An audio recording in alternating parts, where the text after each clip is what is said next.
All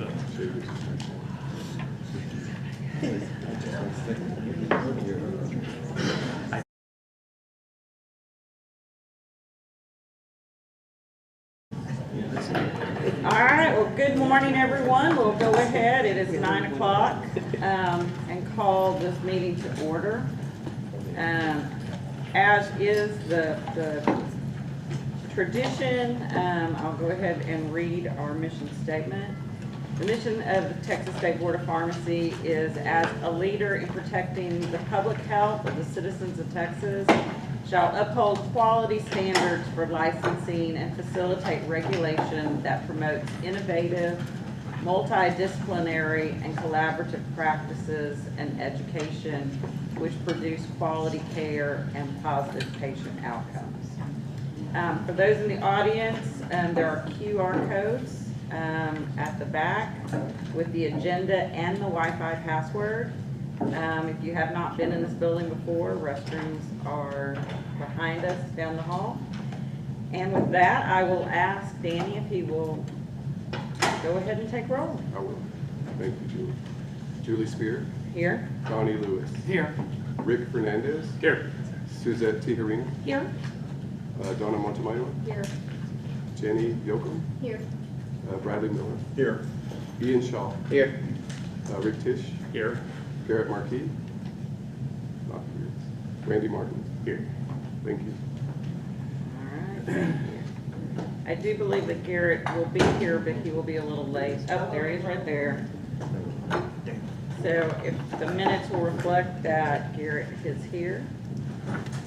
All right, next is just to give you the announcement of continuing education for those in the audience that are looking for continuing education. There are 3 hours, which can be counted towards the Texas-specific pharmacy law or as general credit. You do need to be in attendance for the full meeting, and there will be a QR code at the end posted that you'll be able to scan. With that, we'll go to B on the agenda.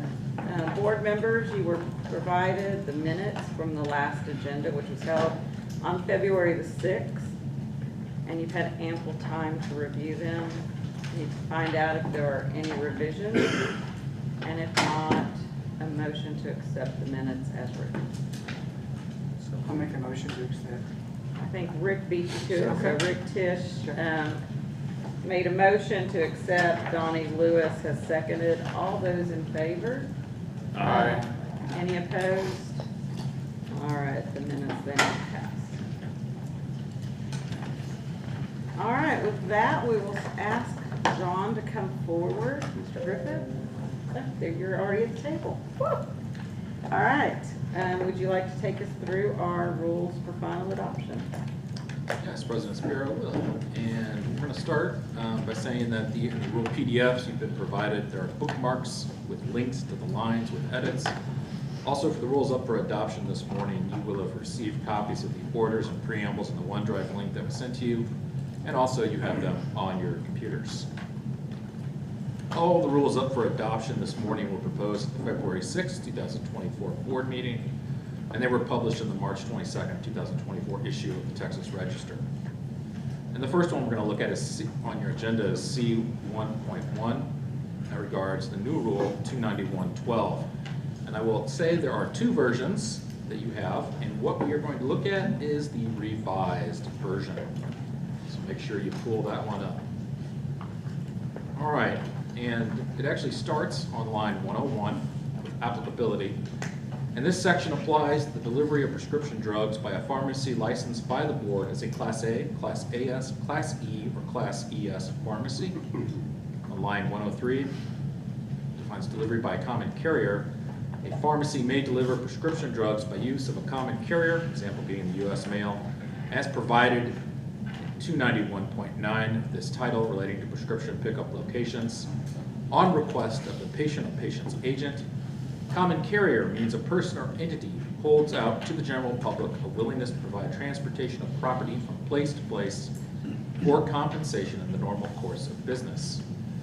A pharmacy that delivers prescription drugs by use of a common carrier providing a same-day courier service is not subject to subsection B of this section.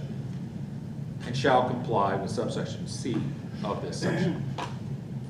On line 112, it talks about the standards.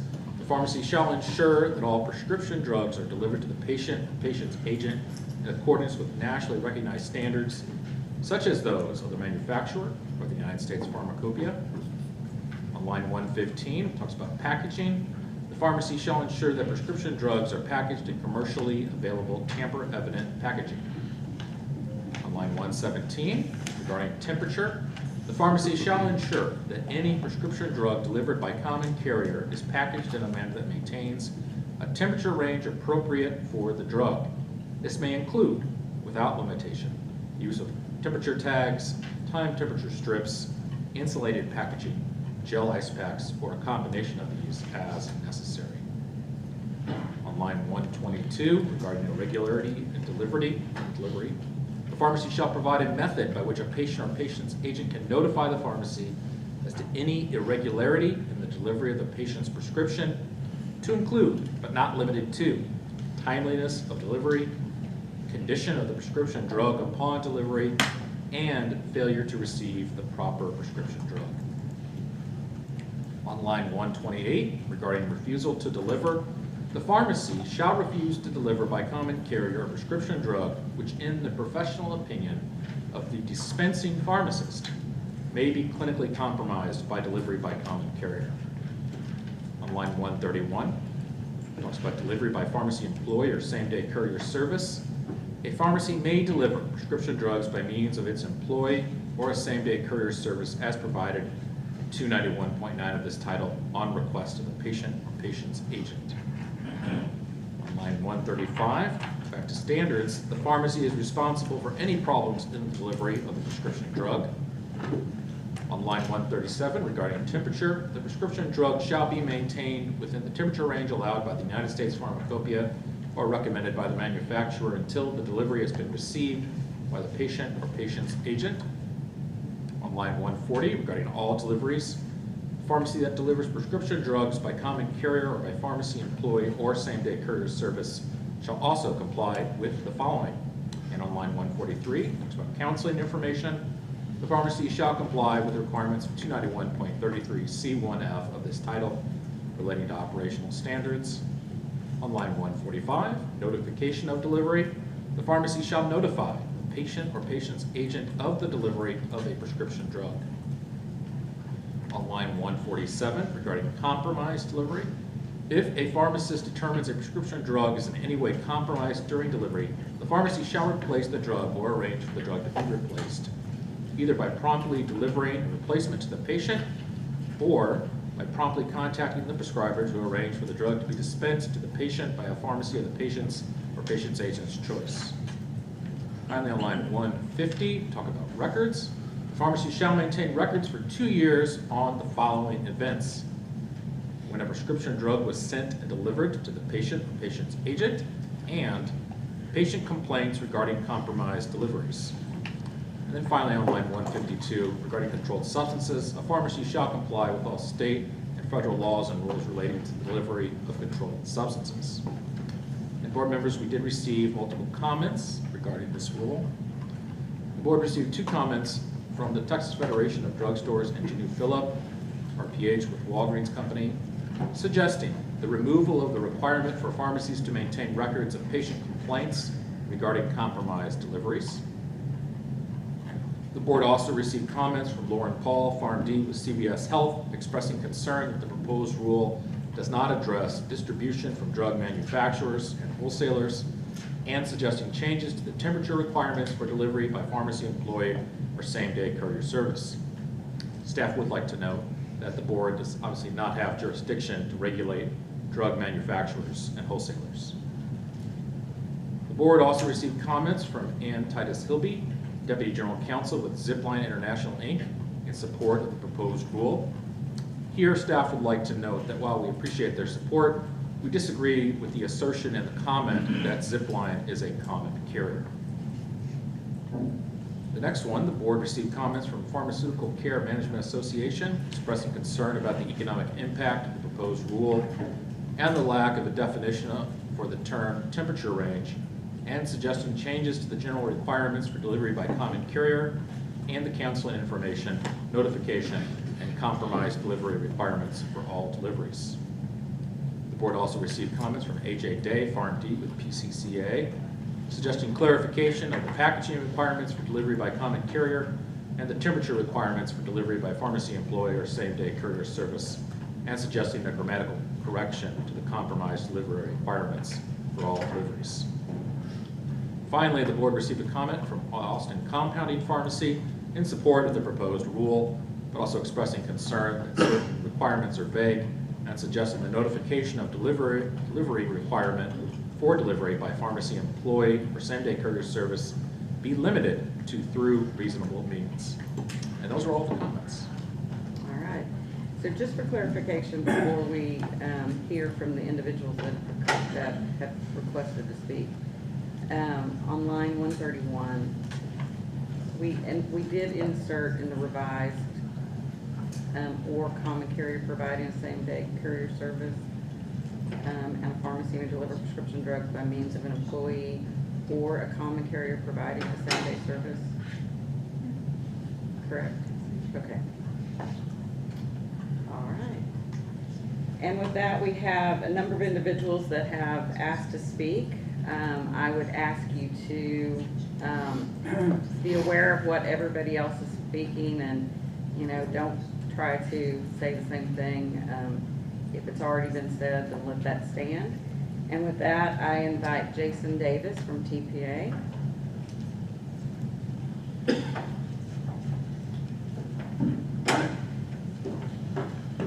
So first off, I'd like to thank the board for considering our remarks. Again, I'm Jason Davis. I'm here representing TPA. This has been a journey to finalize these rules. I know we've had a lot of back and forth.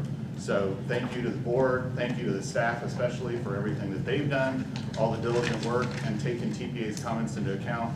That said, TPA does support these rules as written, and we would ask that the board adopt them. Thank you, Jason. And with that, Janu Phillips, and it says you're representing yourself, so.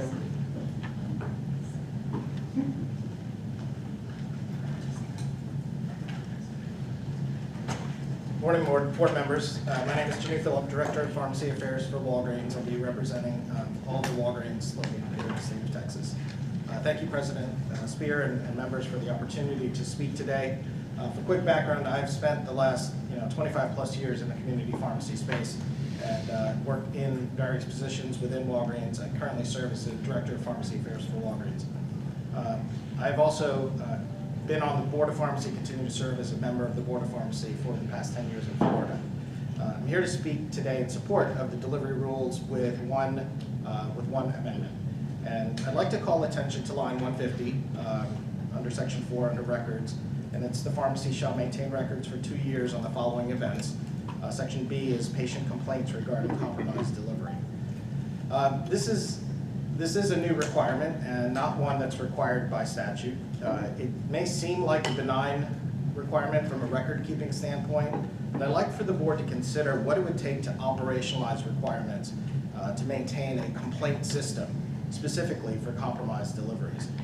We currently don't have a system in place specifically for compromised delivery, so one would have to be stood up. Now, I provided a letter with 6 reasons in terms of why complaints should be stricken from the rule. And by far the most important one is that Walgreens would have to establish this new process and mechanism for maintaining complaints. I'd also like to point out, bring attention to something the board already has in its rules that has not been brought up previously, which is under 291.3, section B, under notification to customers, 1A II. If the prescription drug order is delivered to patients in their residence or other designated location, the pharmacy shall provide with each dispensed prescription a written notification in type size no smaller than 10 point times Rumen, which states the following: complaints concerning the practice of pharmacy may be filed with the Texas Board of Pharmacy at, and you quote the Board of Pharmacy address, and then if multiple prescriptions are delivered to the same location, only one such notice shall be required. Now, this rule has been in effect since June of 2012, which means that every prescription that has been delivered or mailed to patients over the last 12 years, patients have been notified that they have the right and an opportunity to complain to the board regardless for their prescription, regardless of the issue, whether it be deliveries or anything else. So the board has had the ability over the last 12 years to compile data related to prescription deliveries and complaints received from patients around that. So my question is this, right? Has the board received enough complaints since 2012 to warrant such a required change and to add a requirement that goes above and beyond what pharmacies are already doing today? We believe the board cannot be arbitrary in deciding to add an onerous requirement such as what I was discussing regarding the complaint mechanism. The board should have definitive data to support its decisions, and I have yet to hear a single piece of data to support the creation of such an onerous requirement, maintaining record-keeping requirements for complaints. In addition to that, I'd like for you to consider the compliance risks that are associated with pharmacies that may not be able to keep such a mechanism. So, with that, complaints are not an ambiguous term, right? It is an ambiguous term, and it's not defined within these rules. Patients may provide constructive feedback. They may give verbal feedback to pharmacies. The question is, do those need to be maintained, right? We don't know. It's not clear as to what is officially a complaint versus what is feedback back to the pharmacy regarding their delivery. We do track things that are sent in writing and through our normal complaint process, but we don't parse out deliveries in that in that process. So creating something that is specifically for deliveries is very onerous to do that. There is that escalation process every organization has. So if a patient has an issue, more than likely they're going to escalate it within the pharmacy, and the pharmacy has the opportunity to go ahead and then resolve it. And if you're not receiving, as a board, you're not receiving a ton of complaints now, guess what? They're being resolved. And so the necessity to now keep a complaint system is just simply unnecessary. So in addition to this is the first, I cover 17 states and I on the regulatory side, and I deal with a lot of rules from around the country in terms of as they're being adopted. I have yet to hear of any state going into this type of onerous requirement of requiring logging of complaints.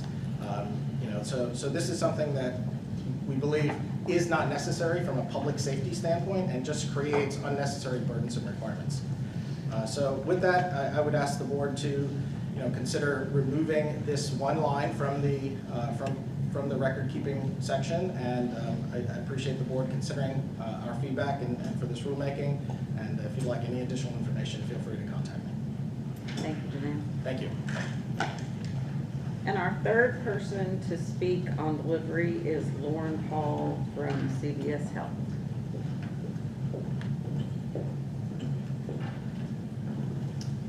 Good morning, board members, board staff. Lauren Paul on behalf of CVS Health. I'm an executive director of our pharmacy regulatory affairs team. And I just want to appreciate the board's time that they have spent on these rules. I know it has been about a year and multiple hours of discussion that you have discussed these rules. And I wanted to clarify, we are aware that the board does not have the regulatory jurisdiction for wholesalers and manufacturers under your regulatory guidance. However, the point was just to make that there is a large drug distribution and delivery process, and there's many steps above when the pharmacy ships to the patient. So a pharmacy may receive a medication in one way, and when they're shipping it to a patient, they're going to be required to ship it in a more stringent or stricter way, depending on the professional judgment or if there is concern with the temperature. So that was really our point, just to show that there's a larger distribution model in how we may be getting the drugs from the manufacturers or wholesalers. We are then shipping them in a different fashion. But I do appreciate the board's discussion, consideration of comments that are submitted, and look forward to the discussion today. Thank you. Thank you, Lauren.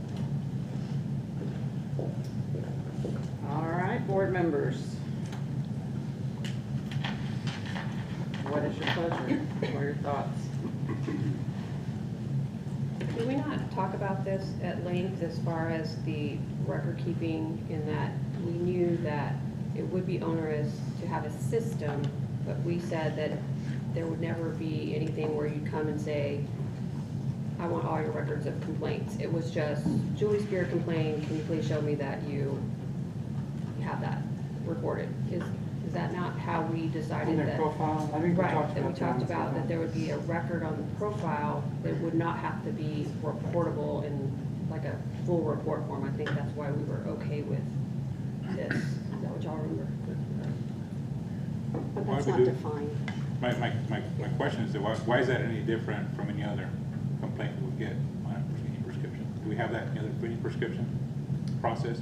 Versus if you're not delivery, any other It's in compounded rules pound rules? about complaints. But just regular prescriptions, is that already? I just don't want to create an extra rule that doesn't need to be there. If it's already being addressed by the other process we have it written already. That's all. That's not saying that we're not, pharmacists aren't going to keep records of these things. They're important to learn from. But it seems like it's another thing. We just want to try to not have to add more things that are not necessary. That's my point would be to I mean, I'm fine with taking it out. Just the reason that it is broad, I believe, is because of what we just said. We Right. did not want it to be specific, so that way everybody could do what they needed to Right. do versus us telling you, go get a system, go do this, go do that. And I think that, if I recall correctly, part of it had to do with enforcement, that if there was a complaint and we went in to investigate, it would allow us to have notes, and it would make it an easier, ability to look at things and see cause.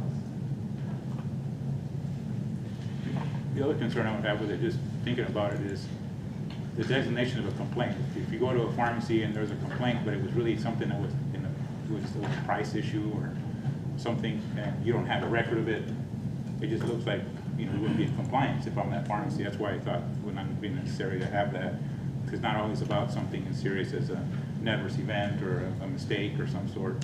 That's why I thought, from my point, not having this line is not necessary, because we have other mechanisms, and wouldn't want anybody getting into an issue if it was not necessarily something that was just a concern about, that was not really a complaint, or how you would define it, but that's really my concern on So that. it is defined as compromised delivery, so like price would not be compromised delivery.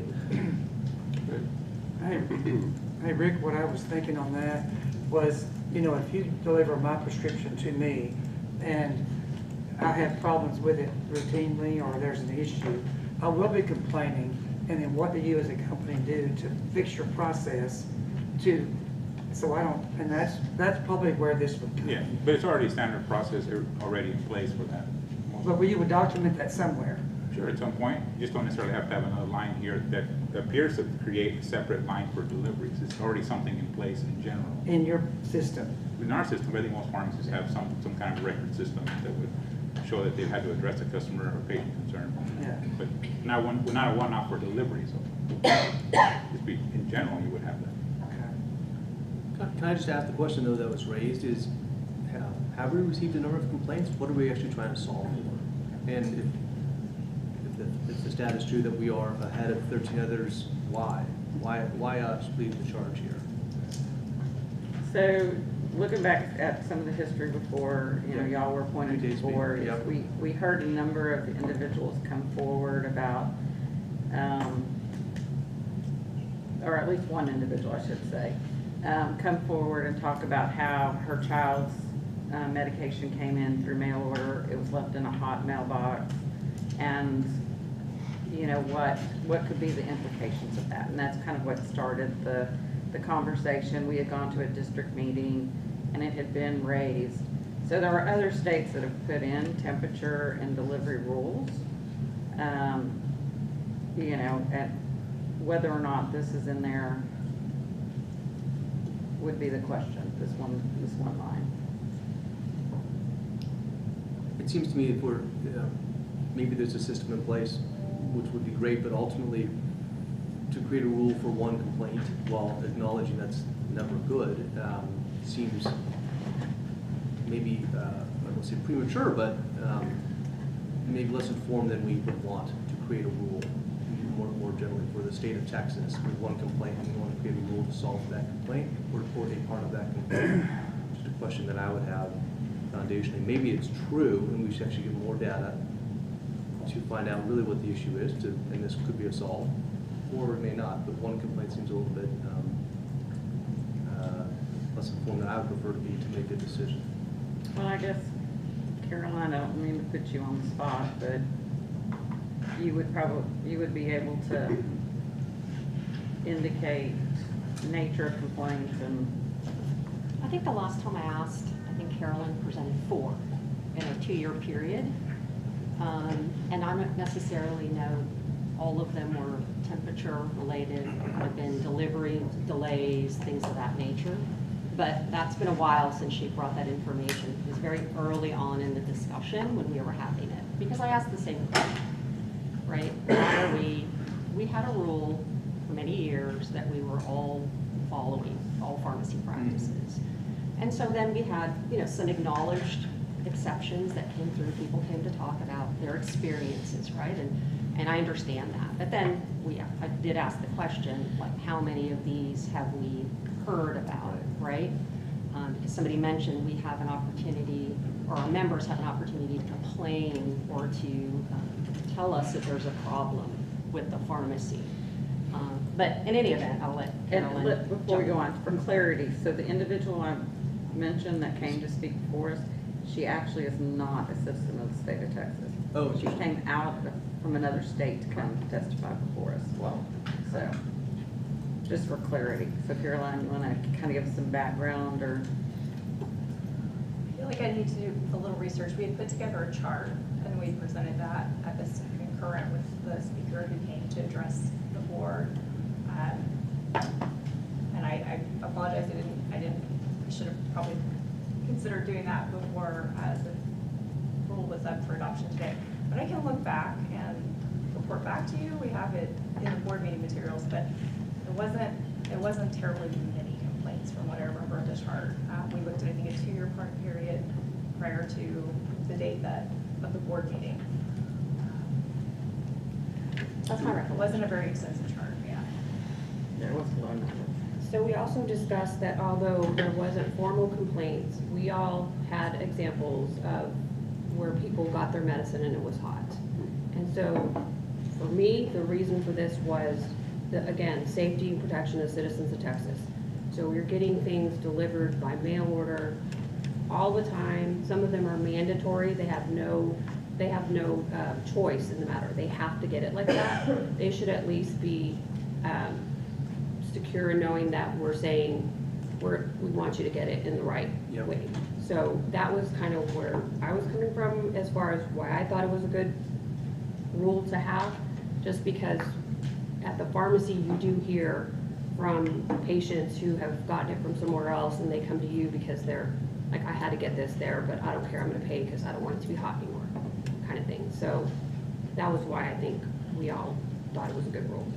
I don't know if anybody else wants to comment. I'll just wrap. I think you're right. We need to assure that there's documentation when a patient has a concern and resolve them. This is not about not having that. The point is we already have this in place for prescriptions in general.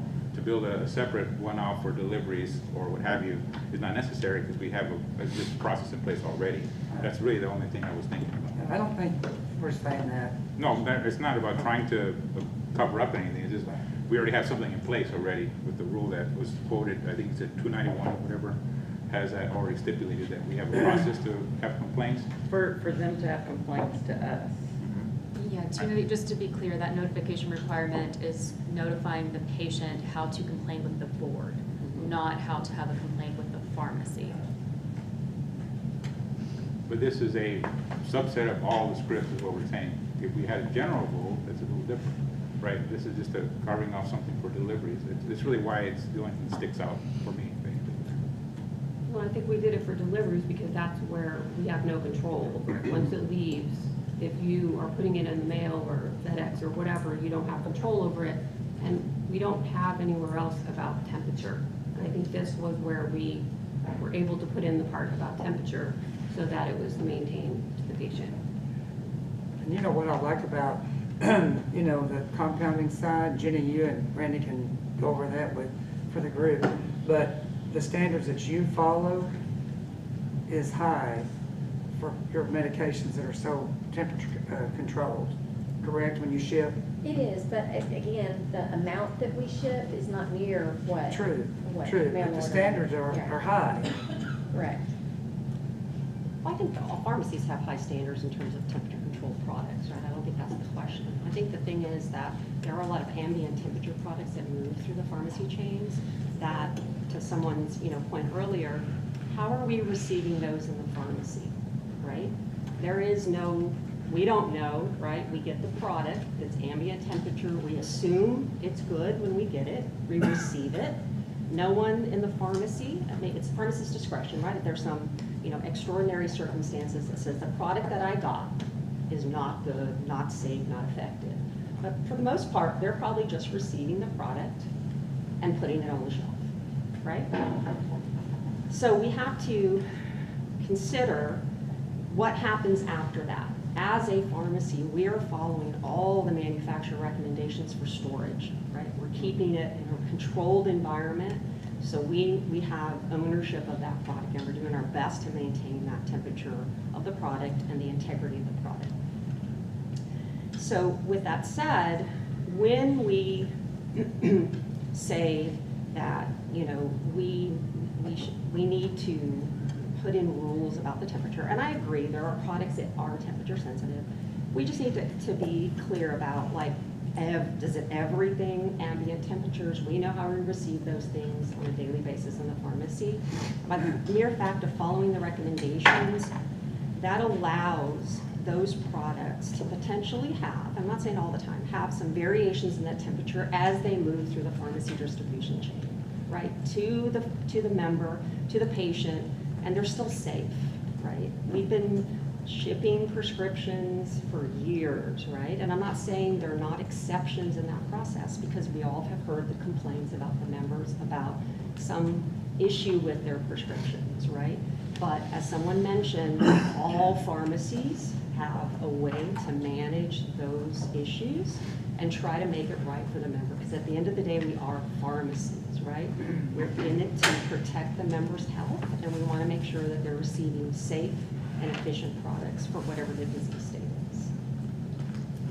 But can you say that once it goes out of your hands, is what we're trying to get to here, is that you did all that, and you maintained it, and then they put it on the FedEx truck, and then they threw it on the porch, and it stayed there for 5 hours because you were at work, and it's bad. We're making assumptions that it's bad. I'm not saying that it could be, or it couldn't be. Right. It's an assumption. We're making an assumption. That's correct. But there's no way to know for sure, unless you have some type of temperature tag on it or something to say, this is why compounding, they have to do that. They have, I mean, if the tag went off, bad, and you don't give it to the customer. Specialty has the same requirement. We have to put temperature tags and everything. Well, I think we have to remember, and I'll go back to the very beginning of the meeting and our mission statement. So we're not in the business of pharmacy. We're in the business of protecting the public. So we have to figure out where we draw the line as to the rule and the protection of the public. I agree. And I'll go, and Suzette, you're right. We get things from our wholesalers. I know of a lot of times though that I get a phone call and they say, it's really hot, what do I do? Right. And And I'm have the like, prerogative, you right. call the wholesaler and say you're not accepting the shipment. Exactly. And you refuse it. So, we do protect through Absolutely. and look at it. So I guess, let me ask the board this question. So, it seems like what we're hung up on right now is line 154, which is patient complaints regarding compromised deliveries. What I want to ask the board is, not in looking at that statement, so I'm not saying remove it, I'm just saying, looking at the rule, taking that out of consideration for this moment, and then we'll look at it again. Do we have any concerns with the rest of the rule?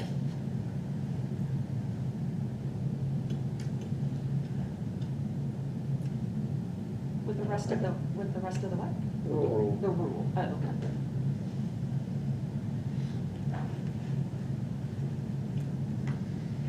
I'm seeing a lot of sheds being shaken, but, Yeah, I don't have an issue with the rest so, of the so rule. general consensus is that we're good with the rule. So what we need to look at right now then is just line 154, which is the patient complaints regarding compromised deliveries. And I'm hearing two different sides. I don't really hear a consensus. So we kind of need to hear from other board members or thoughts. My question is, how will it be enforced? Will it be just a general question with an inspection? And have you had complaints?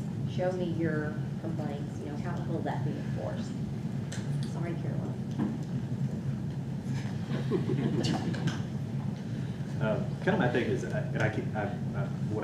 the question I've been bouncing around in my head is actually related right to the mission statement, right? It's like, how does this statement improve the public health?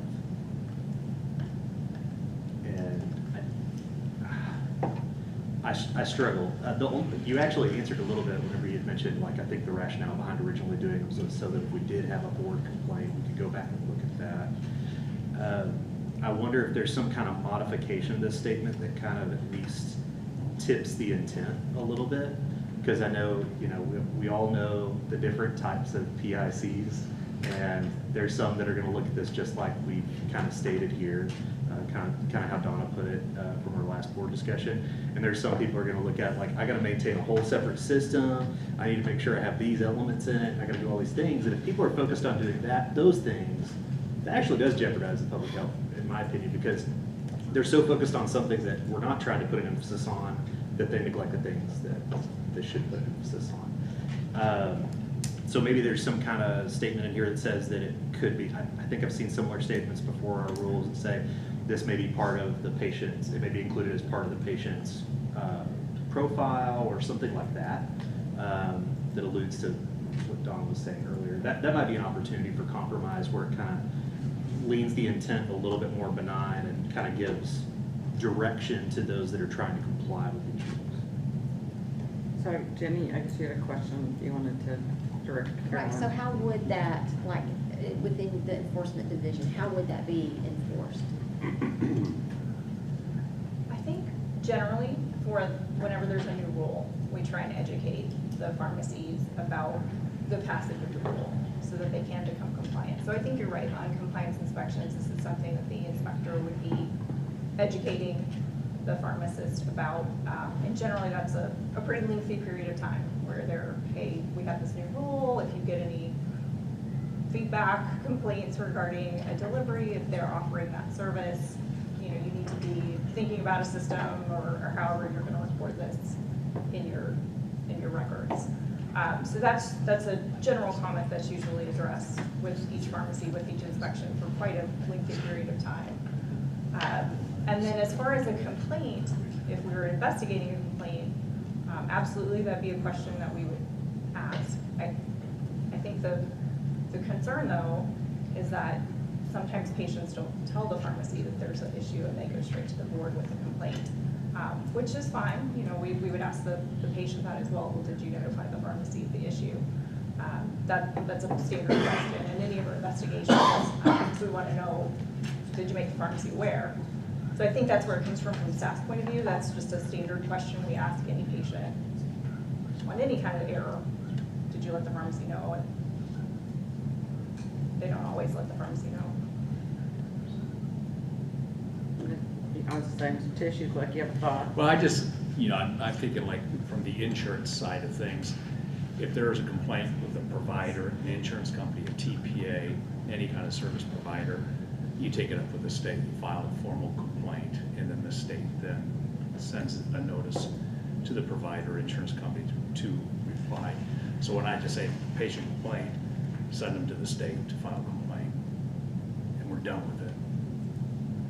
Because why do we keep sending records and all that? Just, if there's a formal complaint house, have it done there. I don't know, you guys are the experts. With bit of incomplete information to make a decision on that. A solution to something that we don't necessarily know is yet a problem. Because as Rick said, there may be some processes in place depending on your type of business, right? If it's a compounding versus CVS, et cetera, who knows? Or in fact, our system. And so it's not that necessarily they say it's a bad rule for the citizens of Texas. Actually, the question is based on information that we may or may not have. Is it the right rule right now? So if we take out that patient complaints regarding compromised deliveries, does that make everyone feel better? If we feel like the rule above does what it needs to do, Yes. we take that out, we're still getting all the rest of the safety parts, and we feel like there's a system already in place to quantify deliver any kind of complaint. Is everyone Yeah. like? I think the rules are written very well. opposed to that? After all the back and forth, the staff did a great job of putting it together. It's not an easy one to have to do it.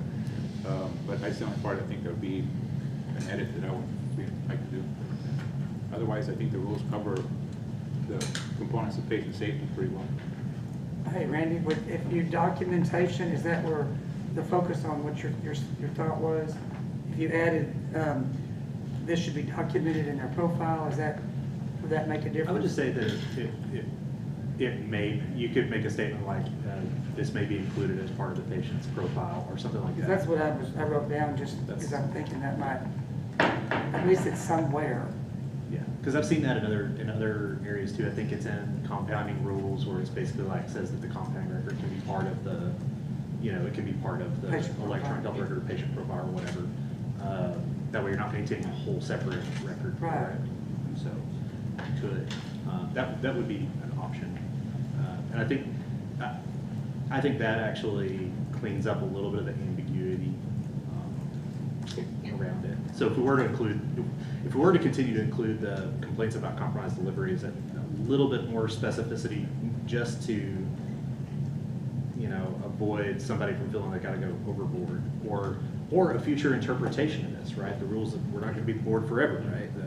The interpretation of this can change, and so if we're wanting a specific intent, we should probably be a little bit clearer about that intent. Because I just said, patient complaints regarding compromised deliveries should be documented in their patient profile or the EMR. If you word it that way, it's going to require it to be in the patient profile and not allow them to have a separate system if they so choose. Just want to flag that for you all. But you can include a may, right? It may be included as, and that would give flexibility to. Yeah. Would that? Yeah, you can. If you say should or shall, it's going to require. Yeah, I them meant, to do it. I should scratch that part. Would y'all agree with that? Is that something y'all, Jenny, what do you think? I mean, that would work. I mean, it would work. Megan, how would you structure that? We could, if we wanted to do that, we could tag that on to the end of 154 and just say, which may be maintained in the patient's profile. And that would not be enough of a change that we'd have to go back, No, correct? that's a logical outgrowth. Okay. Question though, does that still require some documentation? Yes, it would require documentation. It would just allow them, it would make it clear for those who had concerns that they would read it as a requirement for a separate system. It would make it clear that it doesn't require a separate system, but it could just be maintained in the patient's profile. That's a logical solution. And we have lots of notes in patients' profiles for different things. I still foundationally ask the question, are we solving for something that's not yet an issue? And that doesn't necessarily provide that answer. So that, actually, here's one option where it gives people, pharmacists and patients, maybe some path is, you say the pharmacy may maintain records. And at that point, you can include whether it's in the patient's patient profile or not. But the keyword is may, which then provides the option. It's not a requirement. And then maybe with providing the profile, you can actually provide some structure to how we want to see the data, if indeed that'd be helpful for a patient or a customer. But that would make the rule, I think that would solve the concern I have, which is we're creating a rule we don't have the full information as to yet. if it's may, it's not enforceable, so it would be totally optional whether it was there or not. That would be one thing. I think that's right. Otherwise, striking 154 means it's also non-enforceable too. Is that right, Megan? Striking 154, I mean, if it's not there, obviously it's not enforceable. Yeah. We typically don't write optional rules unless we're like doing something like Randy's doing, trying to get permission and how to comply with the I rule. understand. So it's just typically not how you write I like rules. You're saying we have to say shall maintain, but we could still say the may part on the 154? Sure, 'cause and that's- that just gives you a direction. Yeah, that's, making it clear that you can comply in that manner, but you're not required to comply in that manner. You can choose to comply in a different manner. Whereas if we just said may at the beginning, I mean, they already may maintain records of this if they want to. But the may comes after the After the shall shall. have Yeah. records. So really, to your point, if you, instead of writing up, they may maintain records, I think it would be better from a rulemaking standpoint to just strike it. Yeah. Unless you're gonna go with this other option where you just add the permissive to how it's maintained. So thoughts on strike, add may, leave it as it is?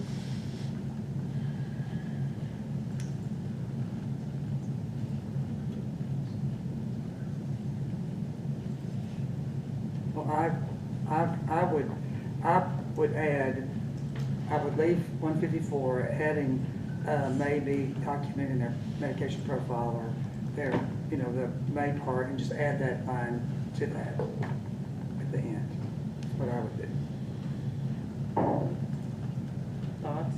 Well, could I propose one and then vote on it and move on from it, or we're not there yet? We could take a motion.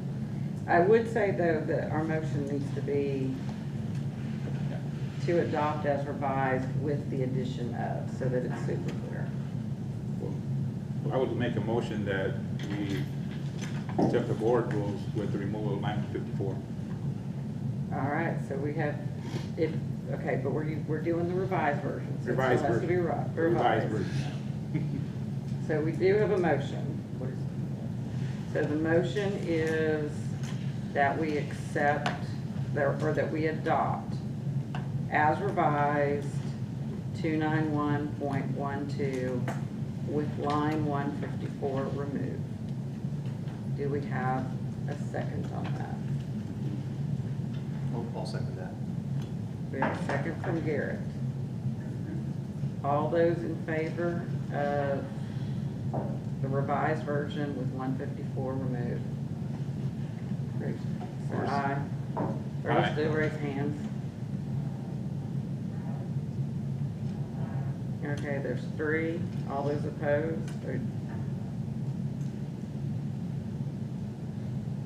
All right. So the question then is, so the motion did not pass.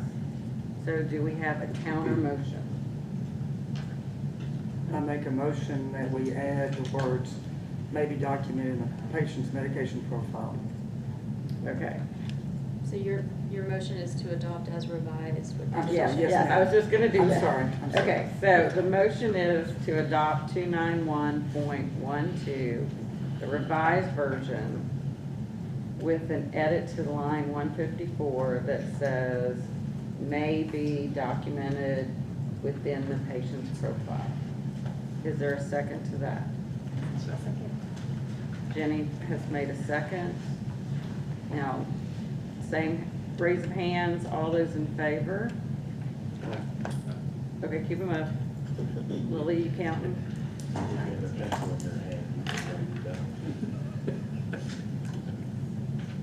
I show 7-4. Those opposed?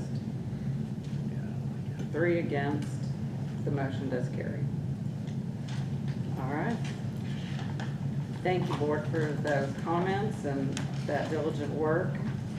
John, would you like to take us through C.1.2 for our final adoption of rules? Yes, Madam President. That concerns Rule 291-131, pharmacies compounding non-sterile preparations. And the changes start on line 123, where it defines active pharmaceutical ingredient as any substance intended to be used in the compounding of a preparation, thereby becoming the active ingredient in that preparation and furnishing pharmacological activity or other direct effect in the diagnosis, cure, mitigation, treatment, or prevention of disease in humans or animals, or affecting the structure and function of the body. On line 146, it adds a definition for containment primary engineering control. That is a ventilated device designed and operated to minimize worker and environmental exposures to hazardous drugs by controlling emissions of airborne contaminants through the full or partial enclosure of a potential contaminant source, the use of airflow capture velocities to trap and remove airborne contaminants near the point of generation, the use of air pressure relationships that define the direction of airflow into the cabinet, and the use of high-efficiency particulate air HEPA filtration on all potentially contaminated exhaust streams. Examples of containment primary engineering control include containment ventilated enclosures, biological safety cabinets, and compounded aseptic containment isolators. On line 155, it adds a definition for controlled room temperature and the temperature maintained thermostatically that encompasses the usual and customary working environment, 20 to 25 degrees Celsius or 68 to 77 degrees Fahrenheit. On line 158, it adds a definition for a designated person, one or more individuals assigned by the pharmacist in charge, or the pharmacist in charge designee to be responsible and accountable for the performance and operation of the facility and personnel as related to the preparation of compounded non-sterile preparations. On line 162, it amends a definition for hot water. Temperature of water from a pharmacy sink maintained at a minimum of 41 degrees Celsius or 105 degrees Fahrenheit. And what this is doing is simply switching the temperatures around to be consistent with other rules and the recommended amendments to this rule. On line 173, it adds a definition for a refrigerator, which is a cold place in which the temperature is controlled between 2 and 8 degrees Celsius or 36 and 46 degrees Fahrenheit. On line 179, it adds a definition for water activity, a measure of the fraction of total water that is unbound and freely available to precipitate chemical, biochemical, or physiochemical reactions, or provide an environment that can support microbial growth. On line 182, regarding personnel, all personnel who compound or have direct oversight of compounding non-sterile preparations shall be initially trained and qualified by demonstrating knowledge and competency in the areas outlined in paragraph 5C of this subsection. In that regards, training requirements that you'll see on line 229. On line 197, under the personnel section regarding the designated person or persons, the pharmacist in charge or the pharmacist in charge designee shall designate one or more individuals to be responsible and accountable for the performance and operation of the facility and personnel for the preparation of compounded non-sterile preparations. The designated person or persons shall be identified in the facility's standard operating procedures. If the compounding facility has only one person responsible for all compounding in the facility, then that person is the designated person. On line 209, regarding pharmacists engaged in non-sterile compounding, it adds a requirement that the pharmacist shall inspect and approve all components, and it adds, including consideration for all physical and chemical properties of the components. On line 314, regarding the environment, it updates the language to provide that appropriate measures shall be used to prevent cross-contamination between compounding non-sterile preparations with different components, including dedication of equipment for such operations or the meticulous cleaning of contaminated equipment prior to its use for the preparation of other drug products. On line 337, regarding equipment and supplies, it provides that weighing, measuring, or otherwise manipulating components that could generate airborne chemical particles, example, active pharmaceutical ingredients, added substances, and conventionally manufactured products, shall be evaluated to determine if these activities must be performed in a containment primary engineering control to reduce the potential exposure to personnel or contamination of the facility or compounded non-sterile preparations. The process evaluation shall be carried out in accordance with the facility standard operating procedures, and the assessment shall be documented. line 344 provides that if a containment ventilated enclosure or biological safety cabinet is used, it shall be certified at least every 12 months or according to manufacturer specifications. On line 364, talking about labeling requirements and a beyond use date, and in the absence of stability information applicable for a specific drug or preparation, the following maximum beyond use dates are to be used when the compounded preparation is packaged in tight, light-resistant containers. On line 367, aqueous dosage forms. An aqueous preparation is one that has a water activity equal to or greater than 0.6, and that might include emulsions, gels, creams, solutions, sprays, or systems. On line 372, non-preserved aqueous dosage forms, not later than 14 days when stored in a refrigerator. On line 374, provides that preserved aqueous dosage forms, not later than 35 days when stored at controlled room temperature or in a refrigerator. On line 376, non-aqueous dosage forms. A non-aqueous dosage form is one that has a water activity less than 0.6. On line 380, non-aqueous oral liquids, not later than 90 days when stored at controlled room temperature or in a refrigerator. On line 382, other non-aqueous dosage forms, not later than 180 days when stored at controlled room temperature or refrigerator. Other non-aqueous dosage forms that have a water activity of less than 0.6. Examples include capsules, tablets, granules, powders, non-aqueous topicals, suppositories, approaches, or lozenges. On line 387, compounded non-sterile preparations requiring shorter beyond use dates. It provides that the beyond use dates of some clauses 1 and 2 and clause II are the beyond use dates for compounded non-sterile preparations in the absence of specific stability information. However, the designated person or persons shall still perform due diligence to determine if there is existing stability data that would require a shorter beyond use date. On line 392, it provides that the beyond use date of the compounded non-sterile preparation shall not exceed the shortest remaining expiration date of any of the commercially available starting components. On line 395, for compounded non-sterile preparations prepared from one or more compounded components, the beyond use date generally shall not exceed the shortest beyond use date of any of the individual compounded components. However, there may be acceptable instances when the beyond use date of the final compounded non-sterile preparation exceeds the beyond use date assigned to compounded components. Example might be pH altering solutions. If the assigned beyond use date of the final compounded non-sterile preparation exceeds the beyond use date of the compounded components, the physical, chemical, microbiological quality of the final compounded non-sterile preparation shall not be negatively impacted. On line 404, it talks about extending beyond use dates for compounded non-sterile preparations, and beyond use date limits may be exceeded when supported by valid scientific stability information for the specific compounded preparation. On line 407, talking about compounded non-sterile preparations with a USP/NF monograph.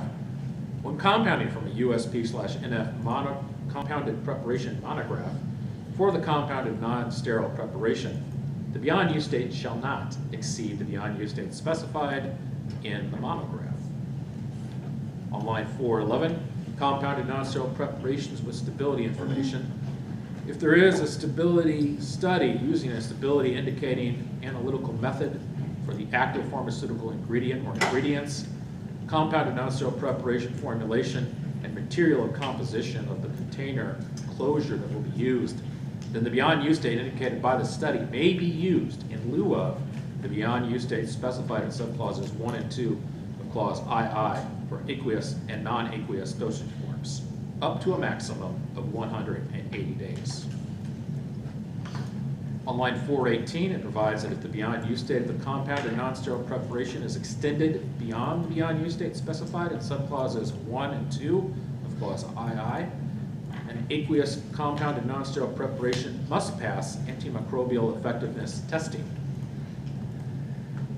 Then on line 421, the designated person or persons may rely on antimicrobial effectiveness testing that is conducted or contracted for once for each formulation in a particular container closure system, including materials of composition or the container closure system in which it will be packaged.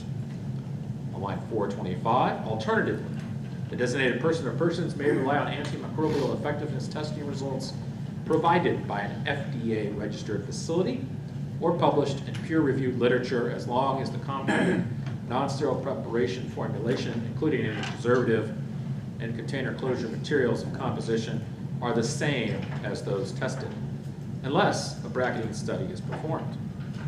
And then looking at line 430, when a bracketing study is performed, antimicrobial effectiveness testing may be performed on a low concentration and on a high concentration of the active ingredient in the formulation to establish preservative effectiveness across various strengths of the same formulation, example being bracketing. The concentration of all other ingredients, including preservatives, must fall within the bracketed range. Moving to line 485, it adds hand hygiene and garbing to required standard operating procedures. And on line 486, it adds cleaning and sanitizing as well as standard operating procedures. On line 489, any person with a communicable illness or open lesion that may adversely affect the safety or quality of a drug product being compounded shall report these conditions to the designated person or persons, and the designated person or persons shall determine whether the person must be excluded from compounding areas until the person's conditions have resolved. On line 503, adds that gloves shall be worn for the prevention of preparation and facility contamination.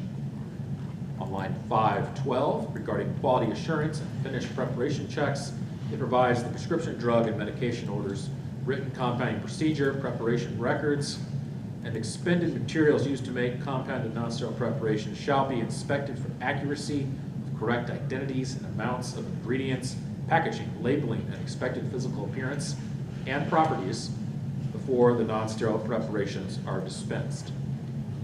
On line 545, regarding records, it provides that documentation of the performance of quality control procedures is not required if the compounding process is done pursuant to a patient-specific order and involves the mixing of 2 or more commercially available oral liquids or commercially available preparations when the final product is intended for external use. And on line 549, we're going to add some terminology, master formulation record and compounding record. There are going to be 2 records. The first one on line 550 is the master formulation record. A master formulation record shall be developed and approved by a pharmacist for all compounded preparations. Once approved, a duplicate of the master formulation record shall be used as the compound record each time the compound is prepared and on which all documentation for that compound occurs. The master formulation record shall contain, at a minimum, the formula, the components, the compounding directions, evaluation and testing requirements, specific equipment used during preparation, storage requirements, a reference to the location of the following documentation which may be maintained with other records, such as quality controlled records. That includes the criteria used to determine the beyond use date and documentation of performance of quality control procedures, including but not limited to expected physical appearance of the final product. The second record, line 590, is the compounding record. This is a record for each preparation that shall be maintained or shall document the following: the identity of all components, their corresponding amounts, concentrations, or volumes, the lot number and expiration date for each component, component manufacturer / distributor or suitable identifying number, container specifications, unique lot or control number, beyond use date, date of preparation, name, initials, or electronic signature of the person or persons involved in the preparation, name, initials, or electronic signature of the responsible pharmacist, finished preparation, evaluation, and testing specifications if applicable, and comparison of actual yield to anticipated or theoretical yield when appropriate. Now, the board did receive 2 comments. The board received a comment from A.J. Day, PharmD with PCCA, suggesting changes to specific definitions, personnel requirements, operational standards, and record-keeping requirements, clarifying certain continuing education, equipment, labeling, component, quality assurance, and quality control requirements.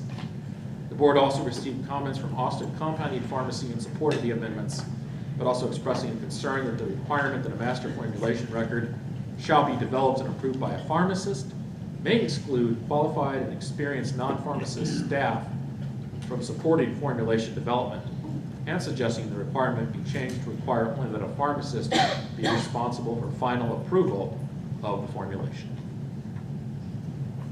Thank you, John.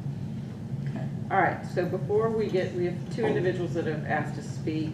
I do want to thank the entire sub-task force that did non-sterile compounding. They did a great job in putting this together and giving us recommendations. So I want to make sure that the board has thanked those individuals. At this time, we'll ask AJ Day from PCCA to come forward.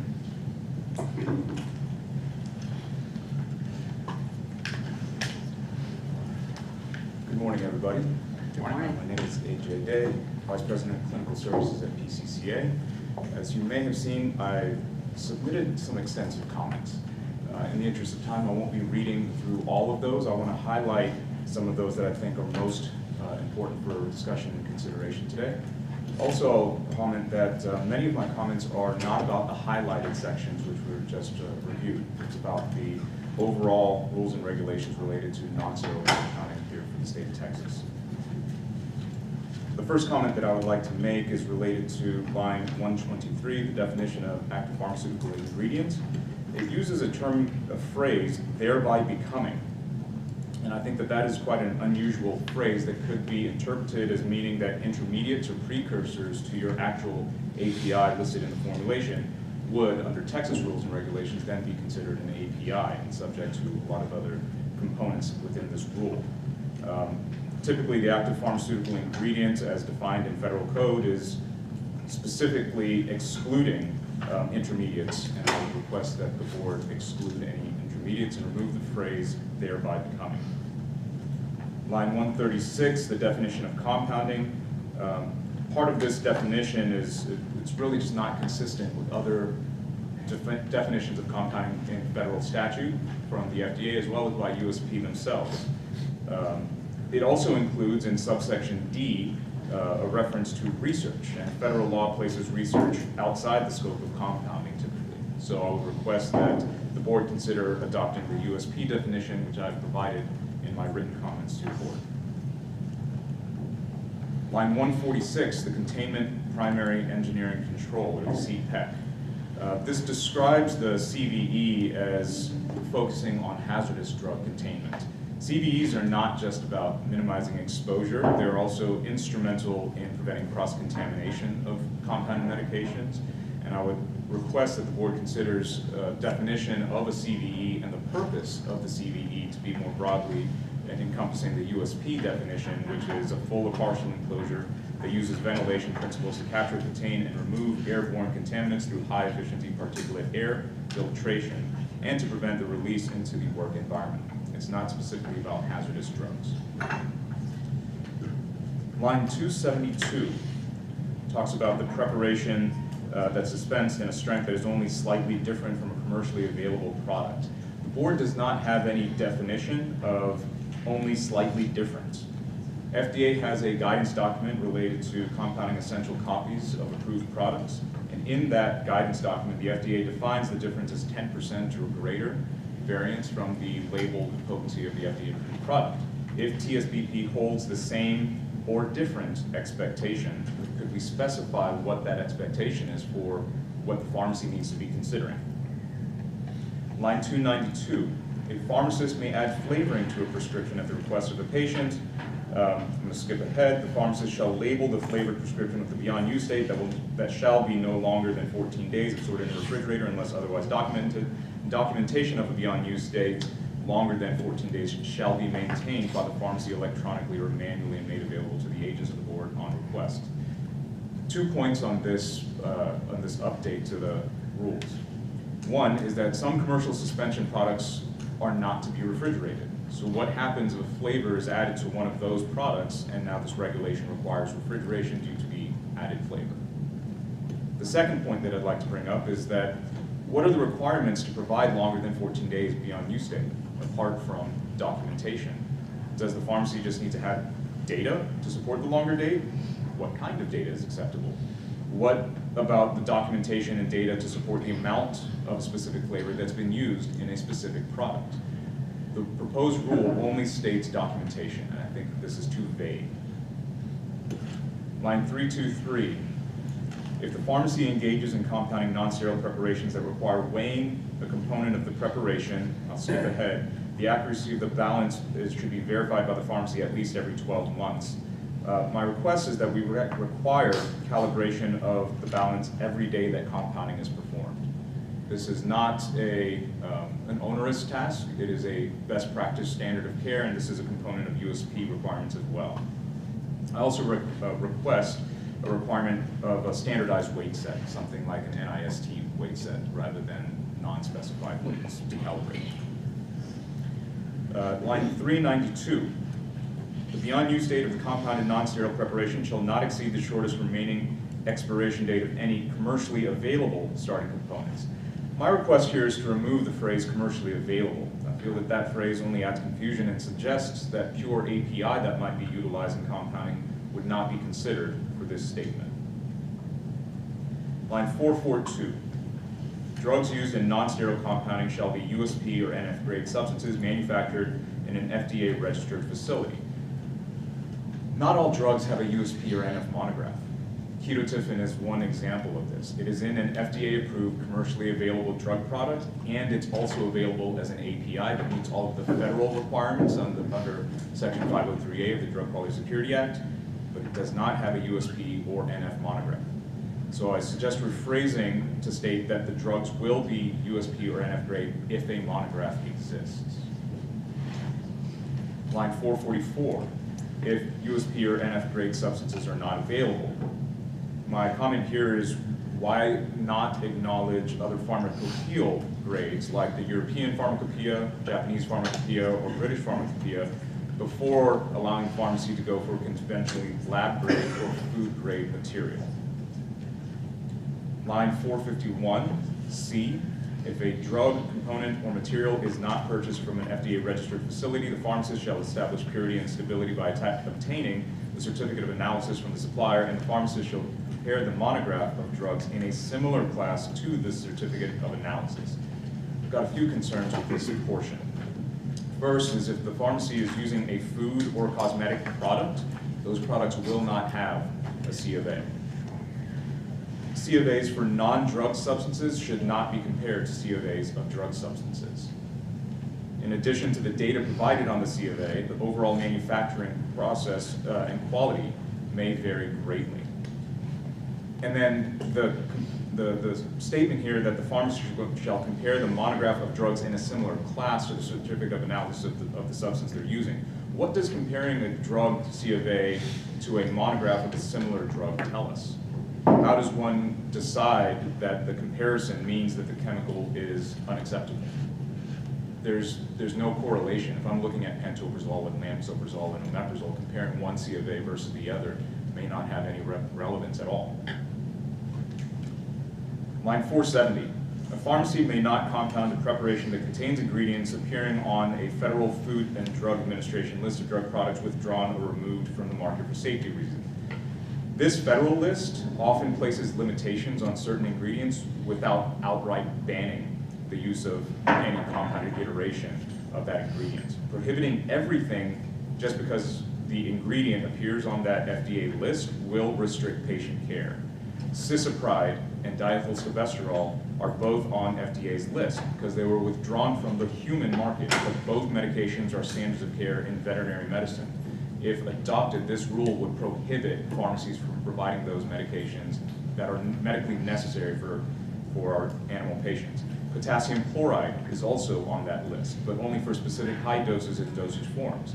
The specific language in that FDA list is potassium chloride, all solid oral dosage form drug products containing potassium chloride that supply 100 milligrams or more of potassium per dosage unit except for controlled release dosage forms, and those products formulated for preparation of solution prior to ingestion.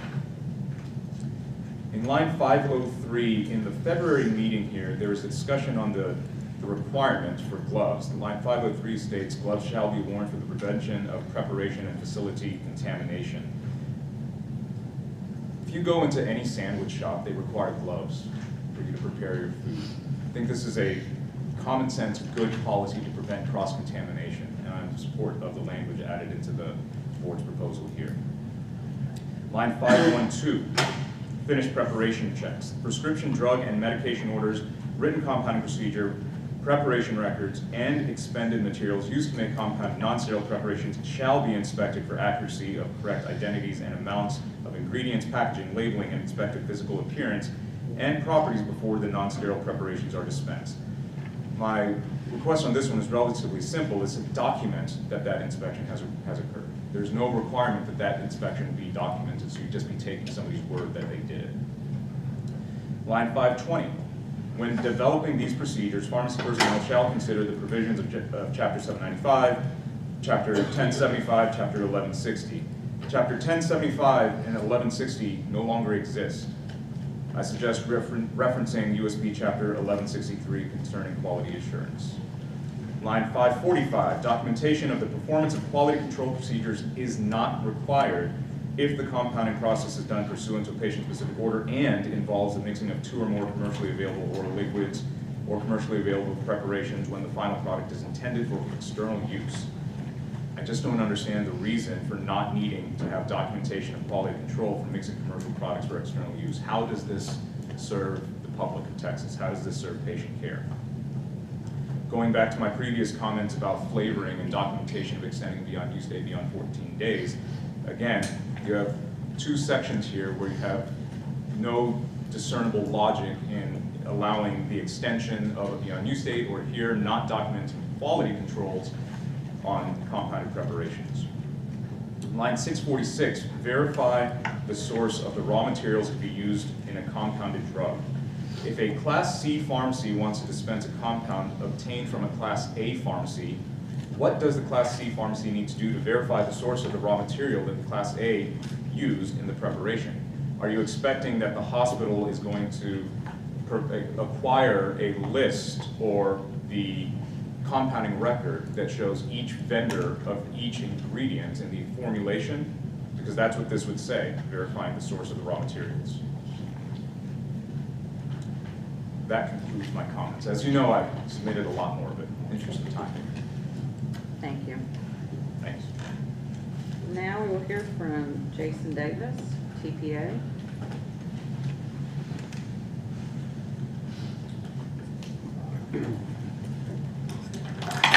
I will keep my comments brief. Thanks to the Compounding Rules Advisory Group, because we think they did a great job in incorporating these rules, the USB 795 into the non-sterile compounding rules. TPA is supportive of these rules, and we're simply asking that the board would adopt as written. Thank you very much. Thank you. All right, so I will mention that Iman participated in all these meetings and was very instrumental in drafting the rules, so he's available for us for questions should we need it. So what is the pleasure of the board at this time? There's a lot of, aside from the things that are being added, there is quite a bit that's already there that needs to be tweaked. I concur with a lot of what AJ just pointed out. I think we need to go back and reword some things and revamp some things and update some things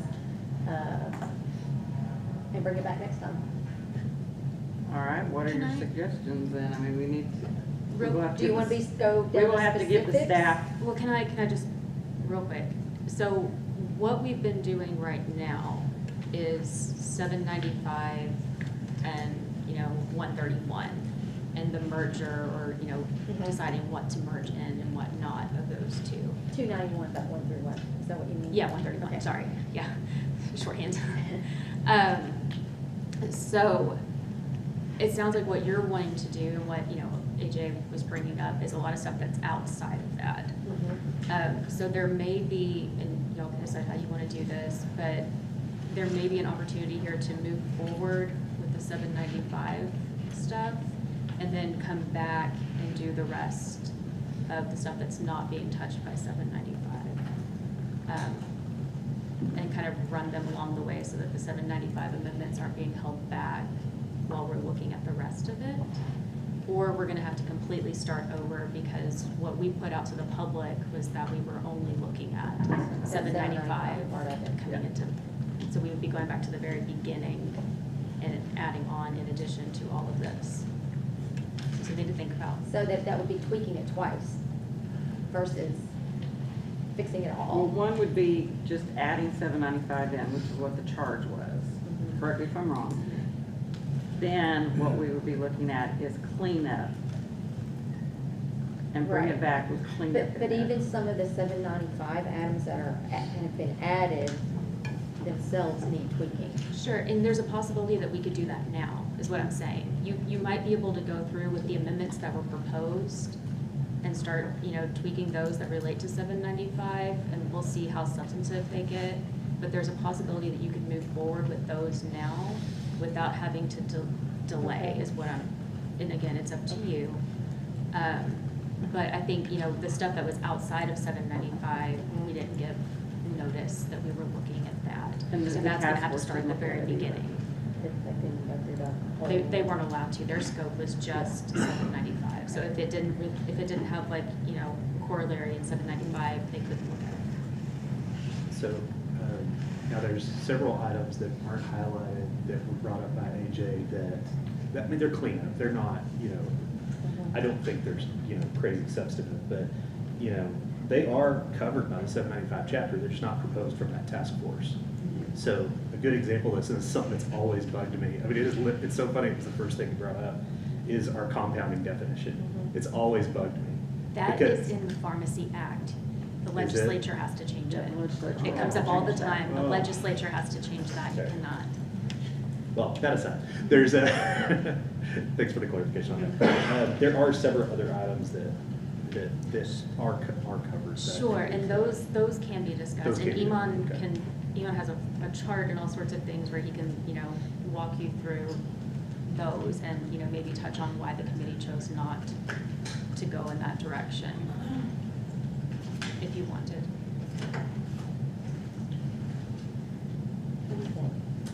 I think there's probably some changes we could make. I like the idea of getting something updated now and having something and then revisiting with a wider lens. Because this isn't our routine review, right? Like that comes up again later. What Yeah, is this due for routine review?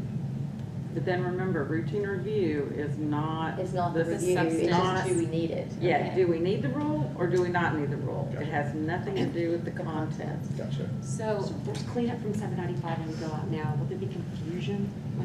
That's what I'm like, why not just get it all done at once? I guess it depends on the delay. So you could potentially, depending on what tweaks you want to make, adopt this one now. And it could go into effect, the 795 changes that you want to make in June. When we bring this back, we're talking about bringing this back in August, assuming that there's enough time for a full review of 291, 131. And then taking it up in November, so you're looking at the earliest of an adoption in December. So that's To take effect when? December would be the very earliest that you could get it if you completely take it back. But I think if you completely take it back, there's gonna be a lot of discussion on the wider lens issues too. So you could potentially be looking more at March, somewhere in there, as opposed to getting the 795 ones done in June, or have them effective in June. It doesn't mean that you can't continue. You could, we could still bring it back and do the wider lens ones and the next one and get those in December or March effective. Does that make sense? It does, it makes sense. I just think though, in doing the overall review, we're gonna end up tweaking, if we end up passing today's changes for 795, we will go back and end up tweaking some of that as well. Unless you make those proposed changes today, and they're not I just think substantive. that we might know what they are today. You know, there might be, as we're doing those reviews, see the differences and find other things to tweak. But I think that what we will have to do, I mean, we can't just say, take it back and, Redo it. yeah, because we're gonna have to give the staff instructions, what we want them to Okay. tweak. All right, then let's start with line 123. On the definition of the API and changing that to what is in the federal code definition as AJ suggested. Ron, I don't know if you want to come up here just as backup. I can try to answer to my recollection. I believe this definition came verbatim out of 795. And that's where the committee came up with it.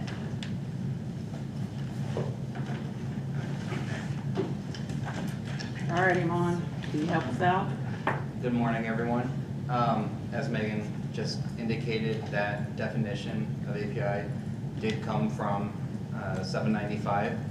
It was not specifically a recommendation of the committee to add in this definition, but this, along with several other definitions we had initially added, and a couple of which we had amended at the last board meeting, are things that we had to include in order for the more substantive additions that the committee members asked to make, have that all make sense.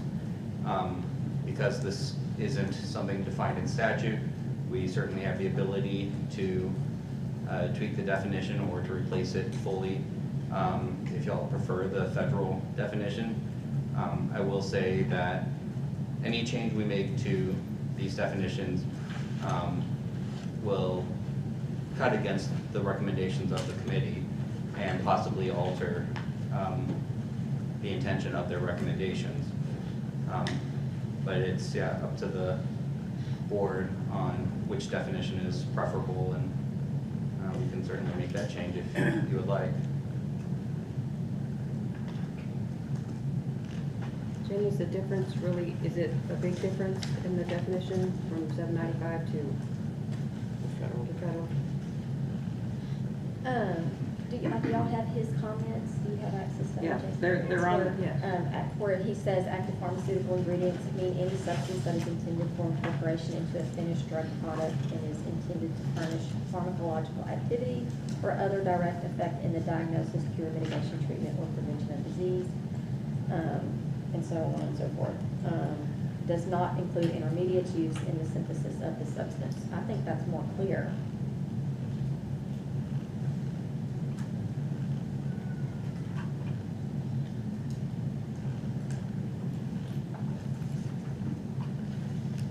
so I guess I'm gonna ask a quick question, and maybe this, so the federal code, I mean, the whole point of USP 795 was that USP got together and all the experts, so we're saying that 795's definition is not adequate and we should go with federal, and if that's the case, then is 795 the golden rule? I mean, why are we looking at USP for guidance? I don't know, I'm asking that question. I don't know that, I could be missing something, but I don't know that I've always struggled with the active pharmaceutical ingredient definition. It's always been challenging. But I don't know that, I could be wrong, but I don't know that regardless of which definition is used, if it actually impacts any level of enforcement or performance or anything like that. I don't, is there something there that you're specifically concerned about? I agree, is the definition proposed, and I think what it is, I think 795 was updated. This obviously has not been updated since that time, so I think there's just a change in what that means. So I don't know if this would get changed at some point in the Federal Register or not. I think it might be bookkeeping. I don't know. You talking about the Texas Register? No, federal. The one that he has here is Federal Register. It's in his comments. Oh, sorry. The screen, yeah.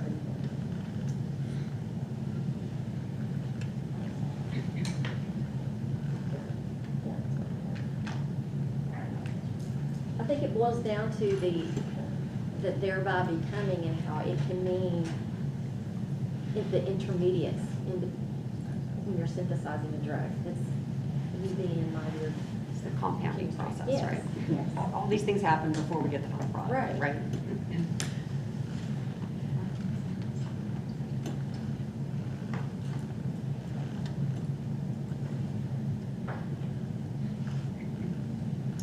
So, is removing the word thereby, is, I mean, is that enough?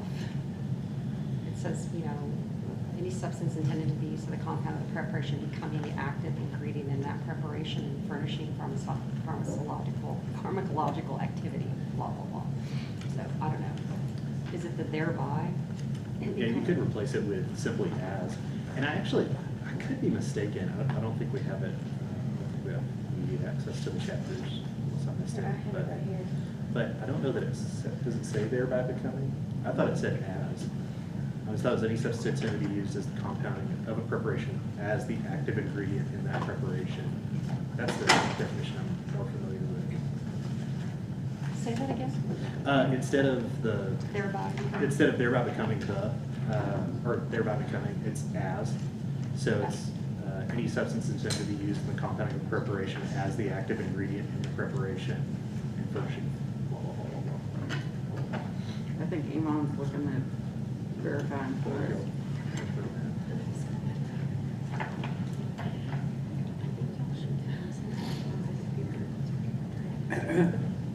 The phrase thereby becoming is in the definition used in 795.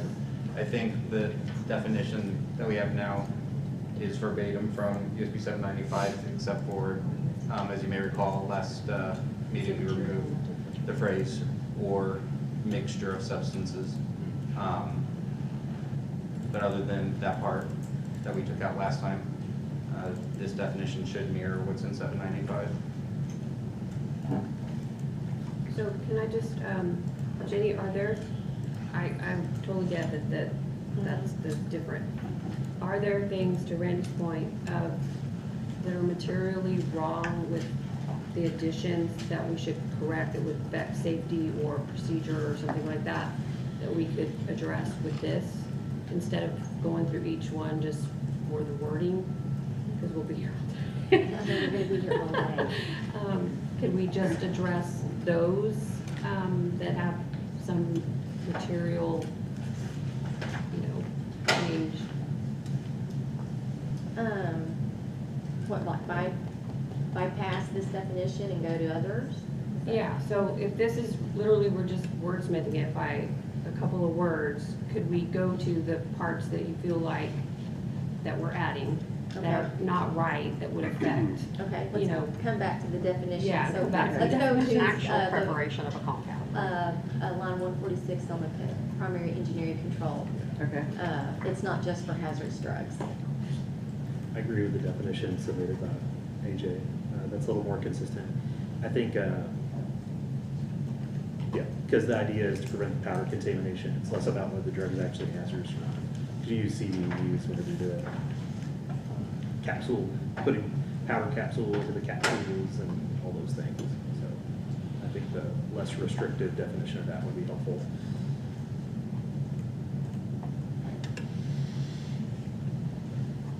Iman, did that come directly from the chapter? So this definition comes from a different USB chapter. In the last board meeting, when we were reviewing this, we had defined several different types of controls, biological safety cabinets, control ventilated enclosures, and I believe it was the preference of the board to remove all those and replace it with the umbrella term, containment primary engineering control. That particular term isn't in 795. It came, I want to say it was in chapter 81, or I think Randy, you might remember. It was your, I think suggestion. it came out at 800, yeah. And, 800. But this definition would be more in line with, Non-hazardous. this would be, you can use containment. So they talk about containment. In 800, they talk about CPEC in the context of hazardous drugs, because that chapter's on hazardous drugs. but CPEC is a more all-encompassing term that would include like the powder hoods and things like that they're going to use in compound. Using this definition, which fair definition, no knock on staff at all, and I applaud y'all for tracking that down actually.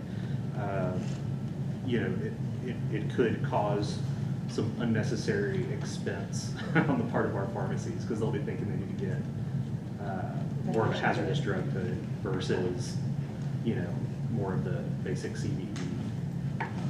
So I think the proposed definition from PCCA is very appropriate and suitable and maintains the intent of what we're trying to do there by simplifying the terminology.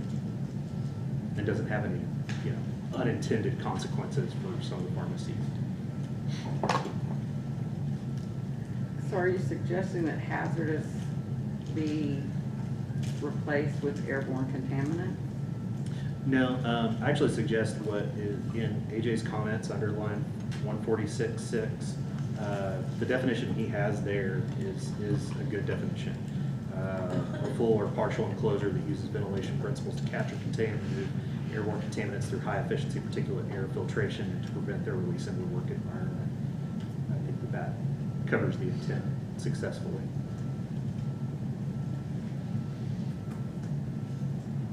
Or if it's more appropriate to adjust the existing definition, we could do that. I don't. This is added, so this definition's not in there.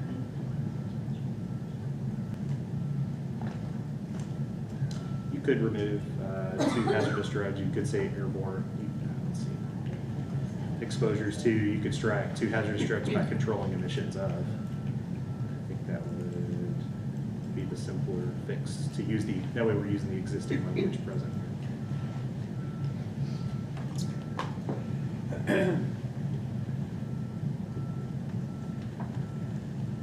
So we strike hazardous drugs by controlling emissions, and it just says environmental exposures to airborne contaminants through the full and partial code. Yeah. Yes. Are there any objections to that change? I'm sorry, can y'all speak up just a tiny bit and say again what you're doing? So the suggestion's been made on line 147 to strike hazardous drugs by controlling emissions so that it reads, and environmental exposures to airborne contaminants through the full or partial enclosure. Thank you. And there are no objections to that, so that would take care of that passage.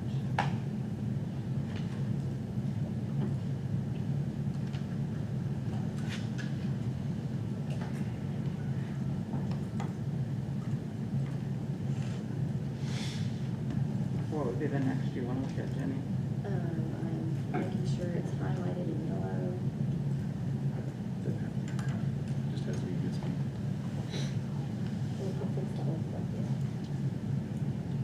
You can if it relates to USB 795.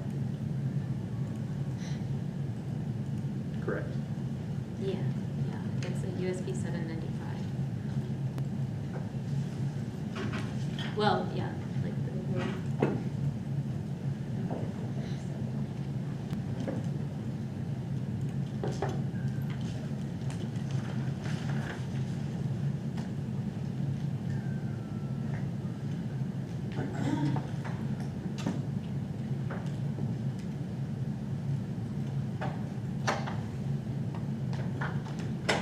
Line 314.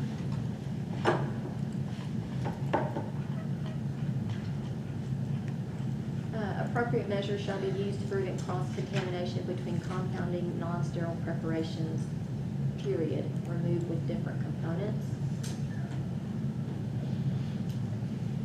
Okay. Are there any objections to that? And then at the end of that sentence, That would be the end of the sentence. let's see what compounds.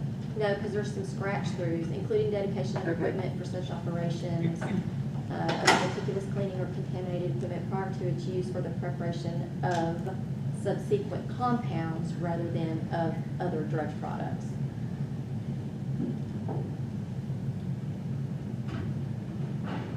319. Okay. Okay. Preparation of subsequent compounds. So instead of other drug products, you want preparation of subsequent? Subsequent compounds.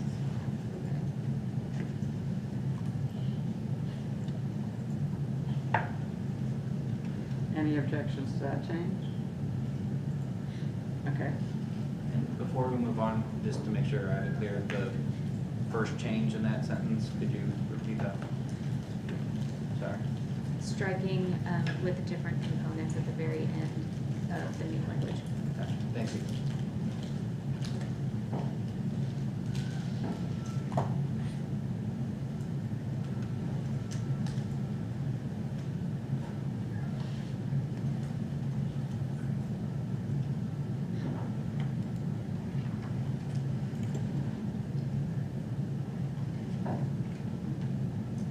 This is just more for discussion, but line 337. So we're not mandating a powder containment good be used. We're leaving it up to the PIC to determine or evaluate if it is necessary. And that's actually, if I recall, that actually is in 795. It gives, it's the responsibility of the designated person to assess when a powder hood or containment hood should be used. Okay, so is that documented in any way? How's that, I mean, their evaluation is, you know, upon? Professional judgment.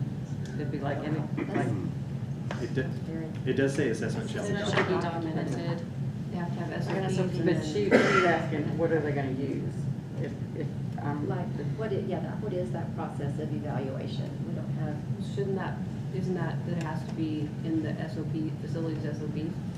Would they have to document it there? yes.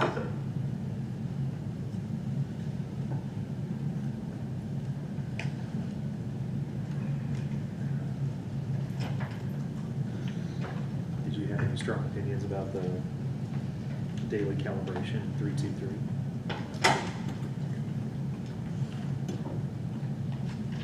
No, not at all. That's, most balances, most electronic balances, you just press a button. No, I'm not opposed to adding that. Can we add that at this time, or is that something for later? It is an element introduced in USB 785. Is it? I didn't. I'm gonna trust you, Randy, because you know 795 better than I do. I don't. I'm not 100%, so. Yeah, I you have don't reason to remember doubt it me. being in there. I do think that is a cleanup item we could add later if we need to, though. I don't know that it's urgent that we put that in. Okay.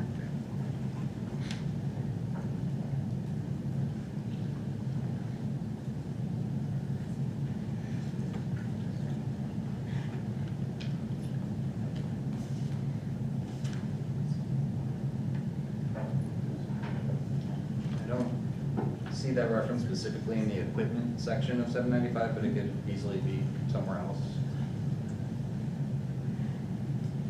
Thank you for keeping us honest, Iman. I appreciate that.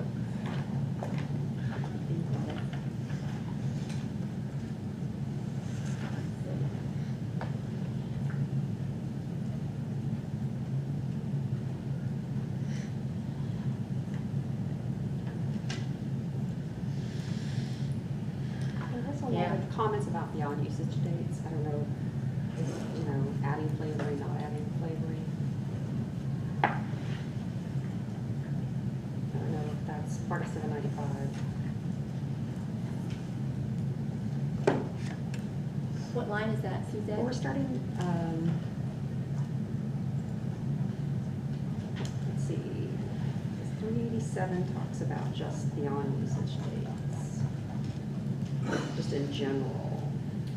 I believe that's a definition straight out of 795. But then I think there was some conversation or comments about flavorings being added. There was a comment affecting about the 14 days of refrigeration. Right. Mhm. I don't know what section that was. Is that, I think line 292, I think is where that was. And it was, that's already in our rules. That would be a cleanup for next time. Yeah, that's not, I don't believe that's a 795 thing.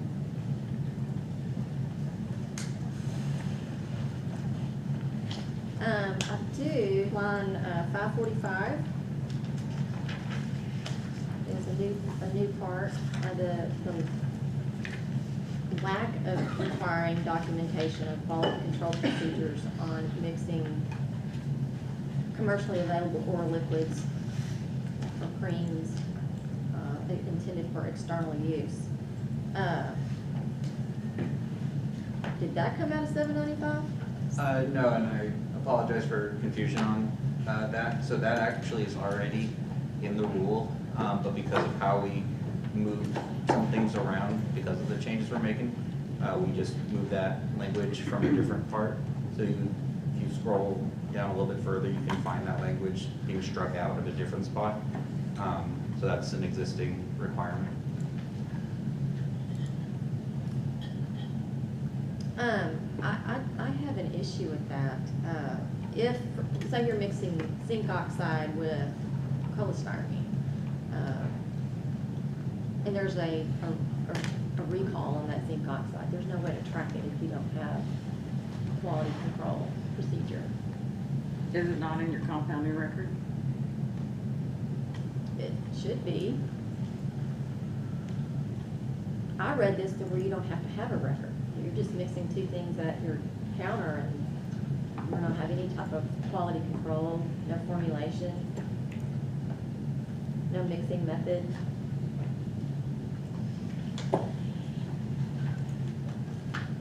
Judy, just to help frame this a little bit, so where it originally came out of is line 585, so you can see where it originally was, and then it got moved up. And I think that, like, if you look, and again, y'all know compounding so much better than I do, so I'll give you a misunderstanding. But if you look at line 564, I think that's talking about documentation 2. All under a master formulation record. So that doesn't cover it? This looks like it's before all of that. Documentation of the performance of quality control procedures is not required if the process is done pursuant to a patient-specific order and involves the mixing of 2 or more commercially available oral liquids or other preparations, and the final product is intended for external use. I just don't understand why that doesn't deserve quality control measures when everything else does.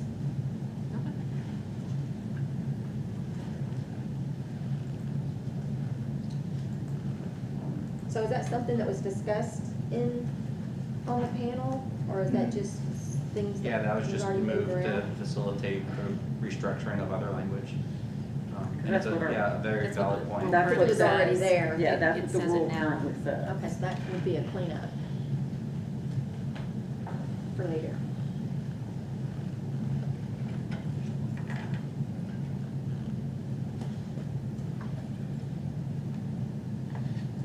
So for all the yellow highlighted parts, as far as what the panel recommended, I think that concludes the going over of all of that, other than, the things that I had suggested, other than, for the future cleanup of the remainder of that chapter. Did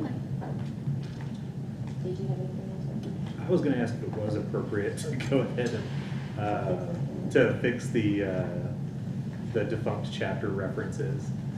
I don't know if we have to wait on that, but that just seems like something we probably ought to address immediately. if You're we talking aren't about on able line to. 520? I don't know if we were able I think that's where it was. I agree. It is something that we need to address, and Iman and I talked about that. Even if y'all didn't want to do cleanup, we were going to bring it back Okay. and fix those. That's fine. But again, because our preamble was just about doing 795, I'm a little hesitant to do it at this time. That's fine. But I agree, it does need to be fixed.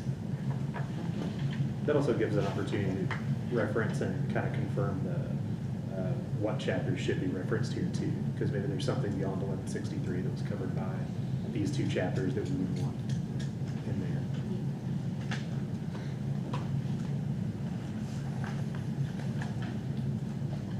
So that will allow the BUDs to become effective In June. in In June. June is my estimation, yeah, so if it is if it's voted to adopt and all of that, then it'll be submitted to the register, and then 2 weeks after the submission to the register. Okay, so how does that motion need to be So worded? we would need a motion to adopt with the revisions that were made. Okay, so I make a motion to adopt the revisions we just discussed. We have a motion from Jenny and a second from Donnie. All those in favor? Aye. Lily, will you note that Garrett was not present for the vote? And All right, motion carries. All right, I am going to suggest, because it's 11 o'clock, we're almost, I know that Amazon, they promised you 11 o'clock, but will you allow a 10-minute break? Would that be good?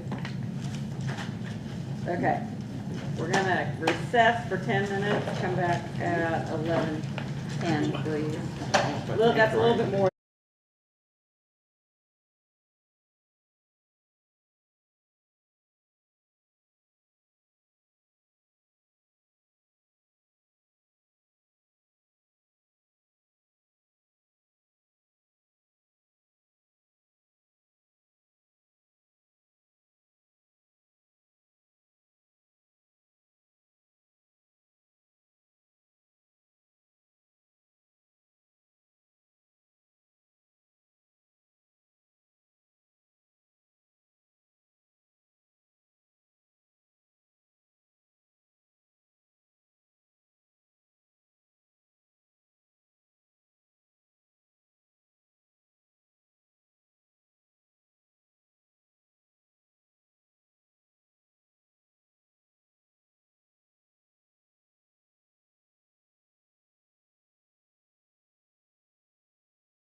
order. And you will note that we are going to go a little out of order, but at this time, we will go to item D on our agenda. And we will get a report from Amazon on our pilot project. Good morning, President Spear and members of the board. My name is Andy Ocampo. I grew up in Amarillo, Texas, graduated from Texas Tech School of Pharmacy, and I've been a pharmacist for 9 years. I'm a pharmacist in charge of the College Station Amazon facility, and I'm joined by my colleague at Amazon, Sean Baird, of Amazon Legal. I'm pleased to provide the board with an update on Amazon Pharmacy's drone delivery service. As you know, on May 2nd, 2023, the board approved Amazon's Pharmacy's petition for a pilot program. As part of the pilot program, Amazon Pharmacies collaborated with Amazon Prime Air to deliver certain prescription medications by drone in order to expand customer choice, remove time and geographic constraints, and promote improved access and adherence. We call this pilot program our drone delivery service. Beginning August 28th, 2023, Amazon Pharmacy began offering acute and chronic medications for rapid delivery via drone delivery service. Since our last report to the board, Amazon Pharmacies continue to focus on expanding customer engagement, maintaining a focus on patient safety, customer experience, and innovating alongside Amazon Prime Air to bring customers new drone technology, equipment, and features. When we were last here in February, we highlighted several customer engagement efforts the Amazon Pharmacy team had undertaken in December and January. This reporting period, we saw those efforts yield new customer enrollments in drone delivery service, resulting in successful drone deliveries. We also continued pursuing our multi-channel marketing strategy during the reporting period, highlighting the drone delivery service during our same-day delivery marketing campaign in March. Looking forward, Amazon Pharmacy is preparing to engage in additional door-to-door campaigns later in the year to reach Prime Air onboarded customers that we didn't visit in January. As the number of drone delivery service orders continues to increase, Amazon Pharmacy remains focused on maintaining a high bar with respect to patient safety. As the board is aware, Prime Air drones are equipped with many technology-based features designed to ensure safe delivery, including the ability to assess the delivery area to ensure that it's clear of obstacles, and delivery can be made safely. If the drone detects obstacles in the delivery area, the drone will return back to Amazon College Station facility without delivering the order. We actually saw these safety features in action during one of Amazon Pharmacy's drone deliveries this reporting period. When a drone carrying an Amazon Pharmacy delivery successfully returned to the launch site without delivering its package after identifying an object present in the delivery location. Upon the drone's return to the College Station facility, the package was redelivered to the patient via ground transportation later the same day. In scenarios like this, even when the drone doesn't ultimately make the delivery, we celebrate the fact that we have the right technical and operational policies and practices in place to ensure that the patient is still cared for and receive their medication in a safe and timely manner. And finally, we have an exciting technology update to share with the board today. Amazon Prime Air has unveiled a new and improved drone model, the MK30, which is set to launch in the third quarter of this year. These new drones are lighter, smaller, quieter, and can fly further than the current model. Prime Air's flight science team custom designed the propellers of the MK30 to significantly reduce the drone's noise. So even as the drone is descending, it sounds still quieter than the average range of sound typically heard in a neighborhood. The MK30 model can also fly twice as far as previous models, unlocking the potential to serve more customers who live further away from our fulfillment center. The drones also offer a number of new safety features that will further enable delivery to customers with smaller backyards and in more densely populated suburban areas. The MK30 drones will replace the drones currently in use by the end of 2024. And as always, Amazon Pharmacy will continue to monitor operational elements of the drone delivery service as we strive to expand customer choice, remove time and geographic constraints, and promote improved access, adherence, and patient safety. All right. So I was remiss, we did have a request from someone in the audience that we need to speak up. So I'll ask everybody to speak up on that. So questions for Amazon? On the new drone, your MK30, how far does that take? How far does that go versus the 1.5 miles from the original one? Roughly about 3 miles, so about twice as far as the current drone. Okay. So it expands the delivery radius quite a bit for us. Good. And what was the object in the way of the one that you didn't get delivered, that went back to the home site? What was the object in the way? Yeah, because it said that there was an object that prevented it from landing. Right. It was a marker, the QR code marker that was on the. It wasn't visible for the drone to actually see it. So how big does an object have to be to obstruct the QR code or the? That's a really good question. I don't know the exact size. My recollection is that anything from like a small branch can deter the actual delivery.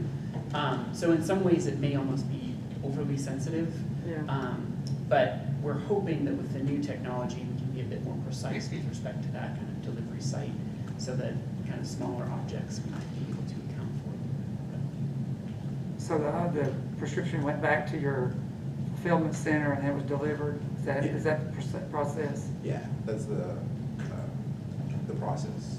So if it's delivered via ground delivery, that's in there. I know nobody wants to see a failure, but I would say that was a great tip. So kudos to having that process in place for that same day.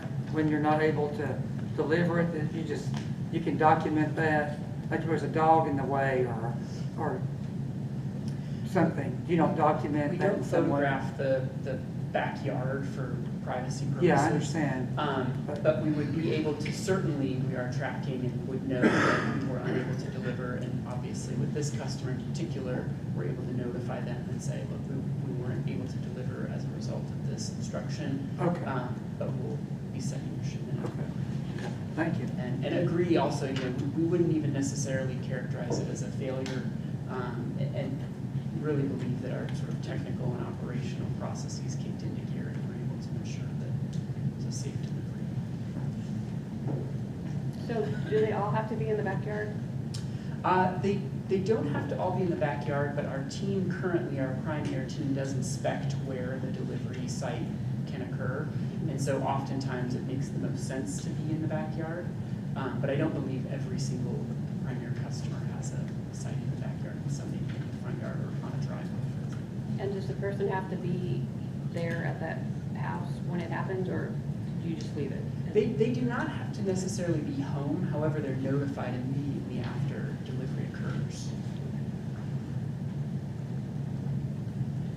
Regarding your documentation on counseling, it states here that each of the shipments had a counseling card included. How many of those 4 successful deliveries that were made did the patient contact the pharmacy? How many were counseled? So, I'm actually not sure how many of those, like the patient contacted it's like a 1-800 number. It's a different department.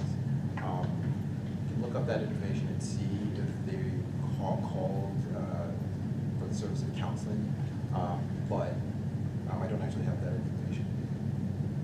And do you also keep records of that counseling when it does occur? So does this month mark a year since we started the pilot? Or not? No, When was the date? The pilot was approved actually, approximately a year ago. Okay. And then we launched officially in August. So we've got about 9 months or so of. Okay. So the pilot is an 18-month? It's an 18-month pilot. Okay. From May or from August? When we issued it. May. Great question. It says. Okay, I have to double check. I just want to make sure, because it said May, It says so more. we're at a year, I wasn't sure, you know, we've got about 6 more months, I guess. Yeah, I think we were looking at probably the February board meeting for that to be the wrap up. Okay, I just wanted to have an understanding of the time frame. Other questions for Amazon?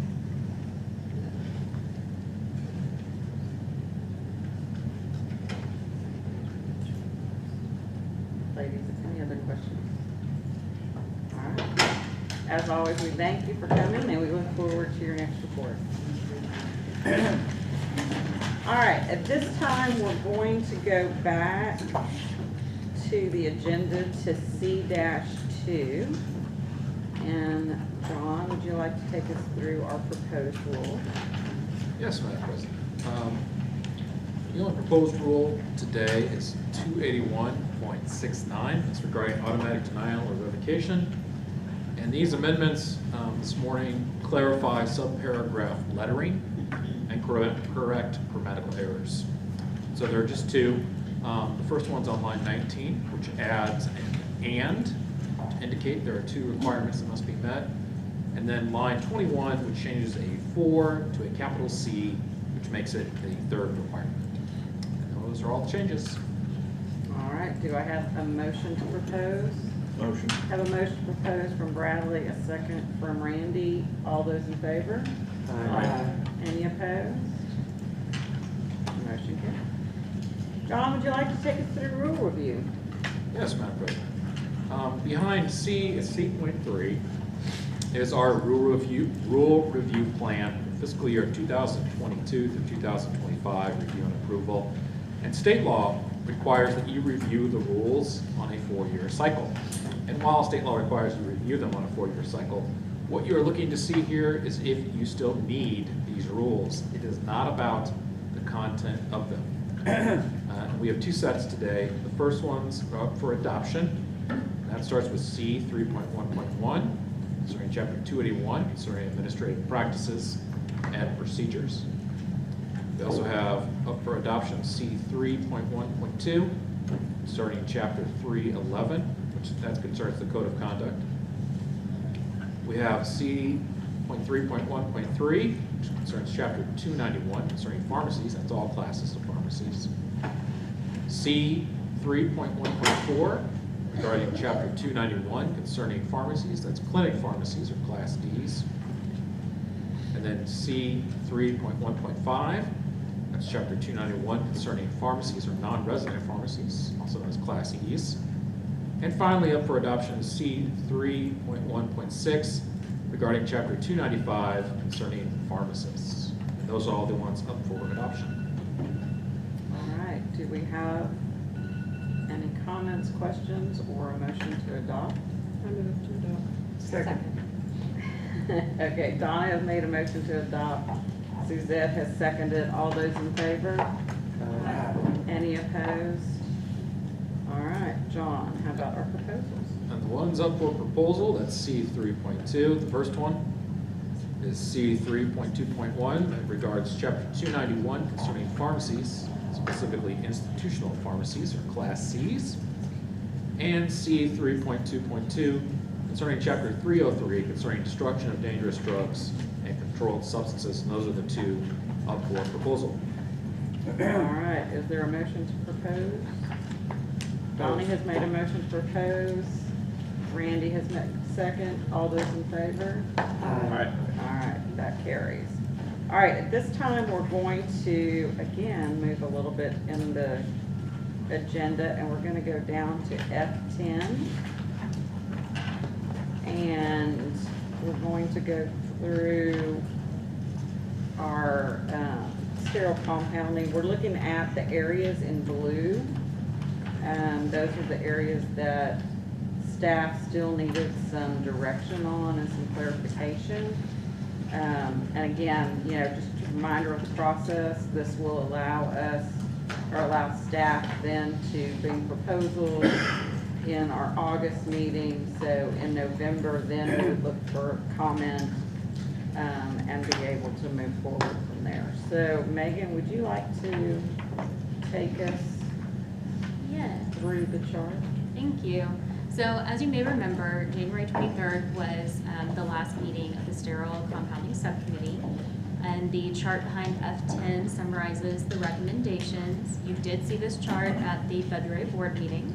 And as mentioned previously, there was a lot of hard work and collaboration by the group members, along with assistance and expertise provided by Cynthia Hill and Terry Burrows. I did want to say that Cindy did a large amount of work creating these comparison charts to kind of guide the group members in their discussions. And I did my best to summarize the recommendations in the last column that's been added on there. So while all or a majority of the members were able to agree on most of the recommendations, there were a few where the members were unfortunately unable to do so, and those are the ones highlighted in blue that are the focus today. I'd also like to note that when making the recommendations, the group followed the directive and did not wordsmith. So their recommendations are generally the concept, with the understanding that, that staff would word those recommendations to follow legal and rulemaking formatting requirements. At the last board meeting, you did direct staff to begin drafting language based on the areas where the subcommittee reached agreement, and indicated that you would discuss the remaining areas highlighted in blue at the meeting today. Take us through those areas in blue, or? Sure. So let's see. I believe the first one is going to be on page 11 of 66. And as you may remember, a major highlight from the recommendations is that the members recommend moving to having category 1, 2, and 3 sterile preparations instead of low, medium, and high risk. However, the recommended category 2 and 3 have some differences from those found in USP. And I can't remember off the top of my head, but I think most of these highlighted in blue are going to relate to those categories and how those are defined. So the first one that we have here relates to viable air sampling. And somewhere between 1 and 3 months for category 3. They couldn't come to a consensus on what to recommend, but all of them wanted more often than every 6 months. So that's one of them. And do we want to go ahead and discuss each one of those? Or I guess we need to have I would almost wait and let the members kind of comment on it. I don't feel like I'm the expert here. Got it. I just guide you where to look, and then they can come up and talk, if you don't mind. Page 16 is another one relating to maximum batch size. And you can see here, they couldn't come to a consensus on the number, so 3 members were for a 250 final yield unit as worded in USP, and 3 were for modifying to a 500 final yield units. And then on page 18, there's another one regarding establishing EUD for a CSP. I'm just going to let them explain that one because that one's a little more complicated, but you can see it written out there. And then same thing if you go a little bit further down, partially on 18 and 19 for non-preserved topical ophthalmic CSPs. And board members, you'll note that each one of those is tabbed for you.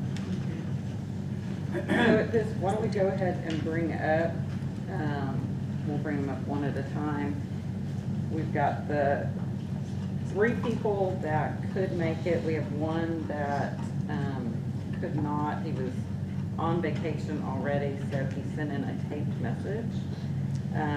So I'll try to ask you to stay within the 5 minutes. But if we can have Daniel Reconvene come up first. Apologize if I pronounced that wrong. No, you did well, Madam All right, President. I thought it was, but I wasn't. Okay. Thank you, guys. Thank you, all of you. My name is Daniel Nayakundi. I was a member of the Compounding Advisory Group. And I'm here to represent myself. So I'd like to begin by thanking the board, the President, Julie Spear, for entrusting us with the responsibility to provide guidance to updating the rules. It's with great honor and pride to have served Texas in this capacity. So thank you very much to you and to the board. I had the pleasure to work alongside a group of experts and fine Texans, pharmacists and pharmacy technicians, whose passion is to ensure the best outcomes for patients in Texas. I have the utmost respect for each one of them. I'm happy to report that as a group, we did agree to a majority of the items. About 90% of the proposed changes we made agreed to update our rules to match what the new USP 2023 changes are. So we did agree on 90%. But we did disagree on a few instances, and we could not come to an agreement. I personally have the utmost respect for this body. I have the faith in the process of this board, and I know at the core of what we do and what you do, your goal has always been to protect patients. To provide some history on past decisions from this board, the last time USP updated the guidelines for 2008, the board chose to follow most of the recommendations, even in some instances went further than the guidelines with the goal of protecting patients in Texas. And Texas was recognized as a leader in this instance, and that has been very well documented. Especially on the rules around beyond use dating, which I'm going to really focus on the conversation today. The board approved word for word what was in USP. I believe the reason they did so is because USP is a well-respected leader when it comes to providing guidance around sterile compounding.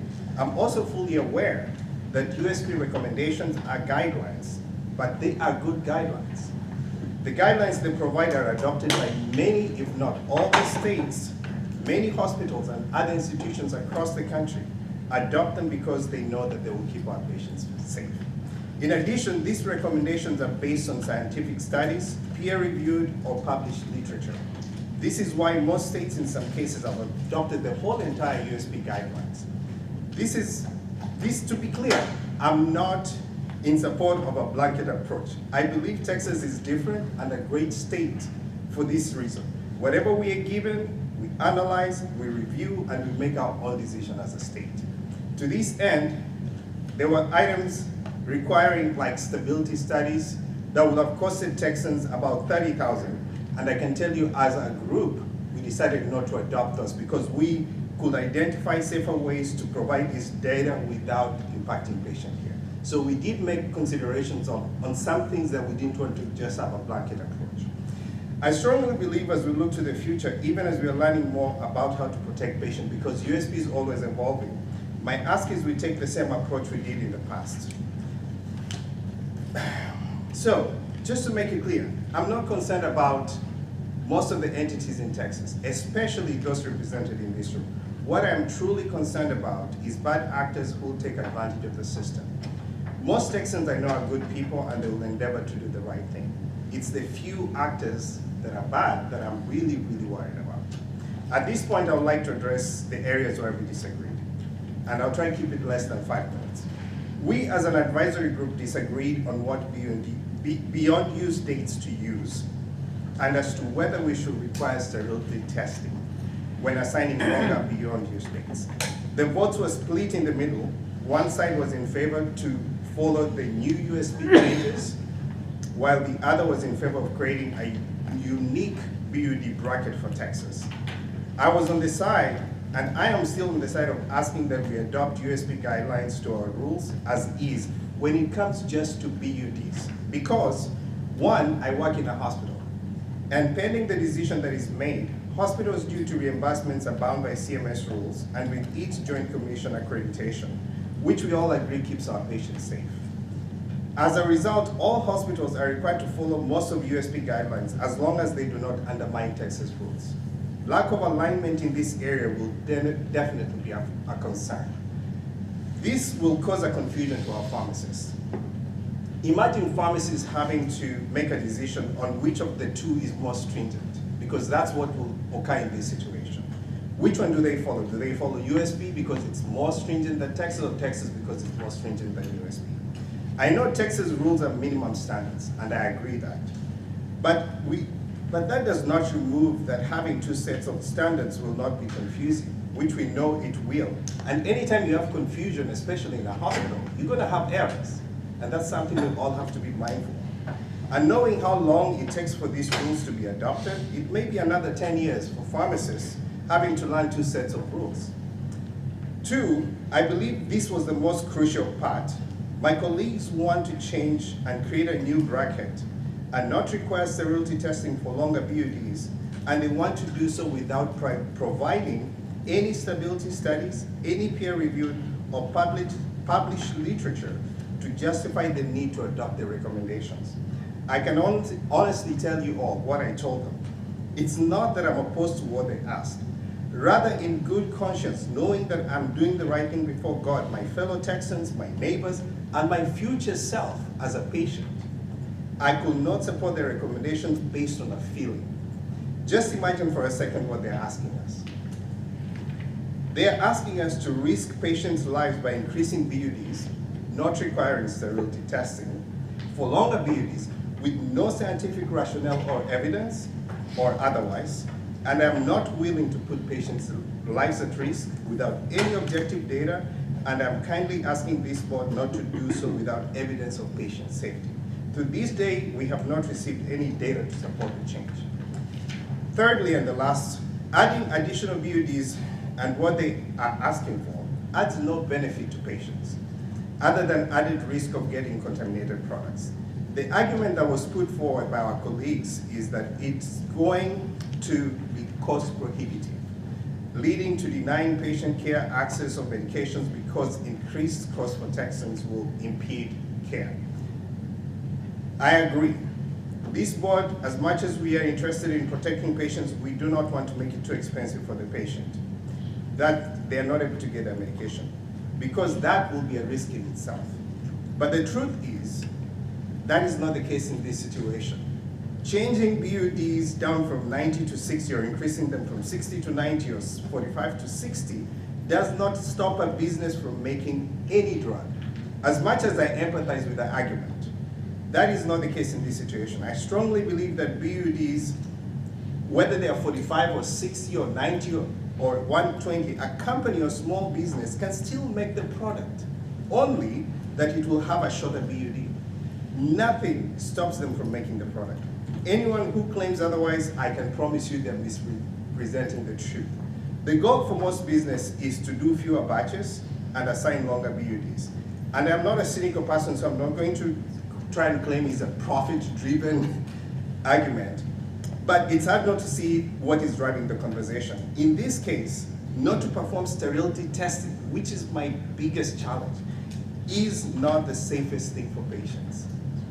The decision we make today will have an impact. What I'm concerned about, especially from the hospital side where I represent a majority of IV sterile preparations, is who this decision is going to affect. For me, I'm thinking about that NICU baby in that hospital that I work in. If they receive a product that has longer BUD than unnecessary, it doesn't help that patient. And especially with non-sterility testing, that to me is just a grievous risk. And this is not only a concern about that NICU patient. I'm also thinking about my parents who are aging and thinking about my mom who's immunocompromised and how that will affect them. But I ask that you consider all this, and I thank you for giving us a chance to speak before this board and giving us a chance to be part of the advisory committee. All I'm asking for this board, and I look forward to your decision on this, is that USP is a good guideline. Let's just try, on some of the areas, not all areas, try to align ourselves with that organization. That's all I ask. There is science, there is studies, there is so much work that is going to determine those BUDs, and I just ask that we consider that. And that's all for me. Thank you, sir. Our next will be Jim Hermser. And I did want to make mention that Angela Lott, which I saw her earlier, that she was on this task force as well and is president. Howdy, I'm Jim Hermser. I didn't realize I was going to be put on the spot like this. I thought we're just going to talk about the items, and I was going to give you my ideas about each one of the items on in that, I guess, is it called the blue list? You know, the list that we couldn't agree on. But I think that there's a few points that ought to be made. And number one is Daniel is an incredible resource for his patients. He's in a hospital setting. I'm out there in the real world. I'm on a corner drugstore and I'm helping a lot of patients. And I'm trying to make healthcare accessible. You know, the biggest threat to patients is denial of healthcare. Would you agree to that? I mean, it's not about a bad pharmacist in the weeds. We've got bad pharmacists in the weeds here in Texas, no doubt about it. I'm so glad 795 is getting better. I'd love to see the powder hoods required, but when you see guys like Jasper and I, if you came to our facilities, you'd understand that we're putting our money where our mouth is, and we're putting out good products. When I invented estradiol transdermal gel in 1986, I was just trying to help my wife. And all I wanted to do is she had a hysterectomy, oophorectomy, and she was falling apart. And I just simply wanted her to be better. And so nothing was working, and so I came up with the idea of putting estradiol in a transdermal gel, and by gosh, I got my girl back. And we're still married 45 years later. But in today's world, I mean, I wouldn't have a 14-day expiration on that. And it's so silly because I had it tested by Lloyd Allen, who just passed, bless his heart. He's a great guy. And he said, Jim, this is good for 90 days. And matter of fact, he tested for it, it's good for 6 months. And I said, wait a second. It's in a clear alcoholic and water gel, and it should be breaking down, but it's not. He said, no. He said, it's great. And I said, gosh, that's so great that estradiol stays so stable. And estrogel, if you're familiar with the product, that's my product. And it has a 3-year expiration date, and it has everything wrong with it. It has water in it, it's stored at room temperature, and guess what? It's good for 3 years. And so that's data. That's data. And we have lots of data. And Daniel misquoted us as saying we don't have any data. I'm not going to take the longer expiration date on a category 3 substance unless I have data. And back then, I would tell my ladies they'd come back and get a new tube every 60 days because I didn't have any data. But we do have data now. And on sterile products, I am not going to risk my patients. There are guys in the weeds who are going to risk their patients, but we're putting limits on them. Now, it doesn't have to be low limits like USP said. You know, USP are a bunch of humans. They're not gods. They're humans, and they make errors. They make mistakes. And matter of fact, look at the first one they wrote. You know, it had to be completely redone. So they make boo-boos. And they also are not necessarily working in the real world, helping patients get better. And my patients, when they come to me, they're needing every tool in my tool chest to get better because traditional medicine, for the most part, has already failed them. And so if we pass really rugged rules, then not only are they going to have less access because the prices are going to go way up, like just the testing alone for USP 797 would cost my pharmacy almost $3.5 million to comply with. Did y'all hear that? $3.5 million?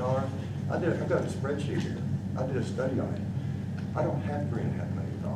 I'm just trying to take good care of my patients, and I'm trying to do the right thing, and I'm not going to extend BUDs unless I have data. And in the way that we want the rules written, the way they're even written in Texas now, you have to have data. And when they inspect my pharmacy, they look at my SOPs. They don't look at them, they read them. And they stay all day at my pharmacy reading every SOP. Are you following this one? Are you following that one? And if they're doing that to every compounding pharmacy and looking for insanitary conditions, which is really what the danger is, it's not a long expiration date, it is insanitary conditions. And our inspectors are great, and I have a lot of respect for them. They busted my chops every time they come in, and it's for a good reason, because they're trying to protect the patients of Texas. And I don't resent them a bit. I give them every bit of my time when they come in, because they're doing a great job, right? And no matter how many regulations we write, we're not going to fix that. The inspector's going to fix it. And so, but I want you to just keep back in mind that that pharmacists are pretty smart people. Like one of my patients is actually an executive for JACO. and anyway, she and her boss got together on this idea of, will it confuse pharmacists? No. They said, if you want to follow Texas law, follow Texas law. But if you want to get USP 797, it's pretty simple. You know, pharmacists are pretty smart. They can figure that out. I don't think it's going to confuse them. It's going to simply say, in Texas, you follow 790, you follow Texas law, unless you want JACO and get paid by Medicare, then you're going to have to follow 797. they can elect to up their game in certain areas that we feel denies patient access for the regular patients who are paying cash, because all my patients are paying cash, insurance isn't paying for this stuff. And so I'm trying to keep my prices down, as opposed to having to do $3.5 million of testing and drive all my prices up, and next thing I know, my patients can't afford to come see me. So let's err on the side of patient access. We're going to have plenty of patient safety. And by the way, we don't have to align with USP. Matter of fact, the FDA Act specifically says that we have to align with bulk API standards, but nothing about USP. Not one thing in the FDA Act says anything about USP other than bulk standards, which is what USP was created for, right? Is drug monitoring, drug standards. So I hope that helps out. And when if you get more in the weeds, I'd love to come back up here and answer specific questions. You know, thanks for listening to me ramble. Thank Unprepared. All right. Jasper, you want to? Jasper Lavoie. I will be shorter than him. And shorter. First, just let me thank everybody, especially those that worked with us on all this. It was a good experience and a lot of knowledge. As you can see, we already have disagreements with some members. You know, it's just the way it was. Some of us are small business owners, and a lot of us, we haven't been doing this for a couple days. You know, we've been, myself been doing just my pharmacy for 16 years now. So what USP is kind of asking is throw away everything you've done for 16 years, throw away the studies you've done, they don't count anymore, and you got to follow these things that don't really have a lot of data to back them up. There's no real studies to back up a lot of these beyond use states of why is it better to throw something in a freezer. You know, you throw testosterone in a freezer, you're gonna have a lot of trouble down the line when you try and inject it in a patient. Progesterone in the freezer, you're gonna have a lot of trouble. But another one of my problems is they didn't even account for anhydrous medications in 797. They did in 795, but not in 797. Why? We don't know. You know, there's no water, so it's gonna be really hard to grow something. So why can't those be extended and be stored at room temperature where they're stable? Where we know they're stable, where the studies are out there that they're stable. They aren't allowing us to use those studies. And, you know, one of my colleagues mentioned that this is not going to affect patient access. This is going to really affect patient access. There are drugs I have to quit making, okay?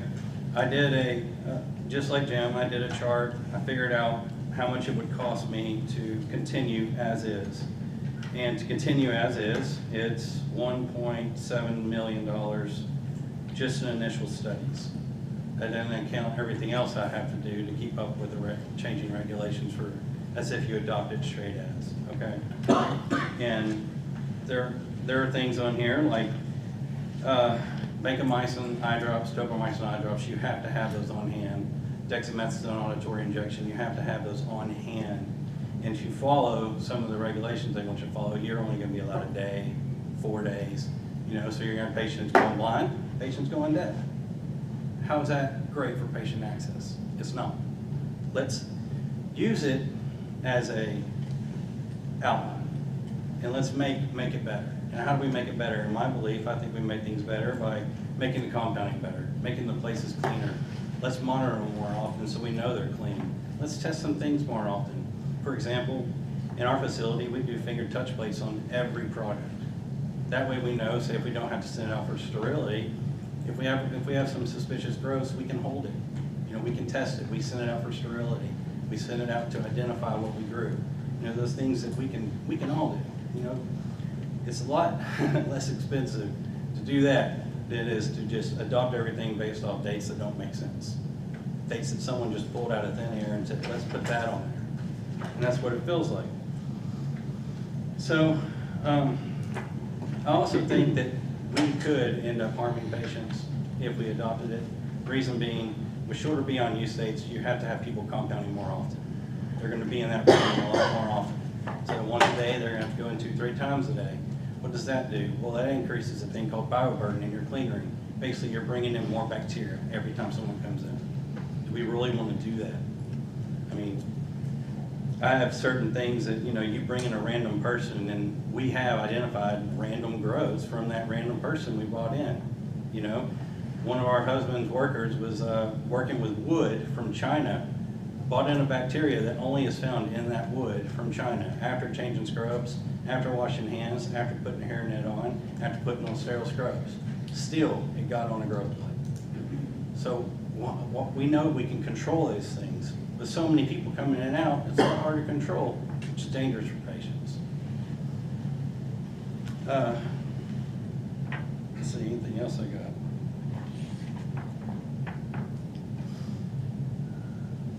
I think USB had good intentions. I just think it went a little too far when it came to beyond use tags. I think it is a small business killer.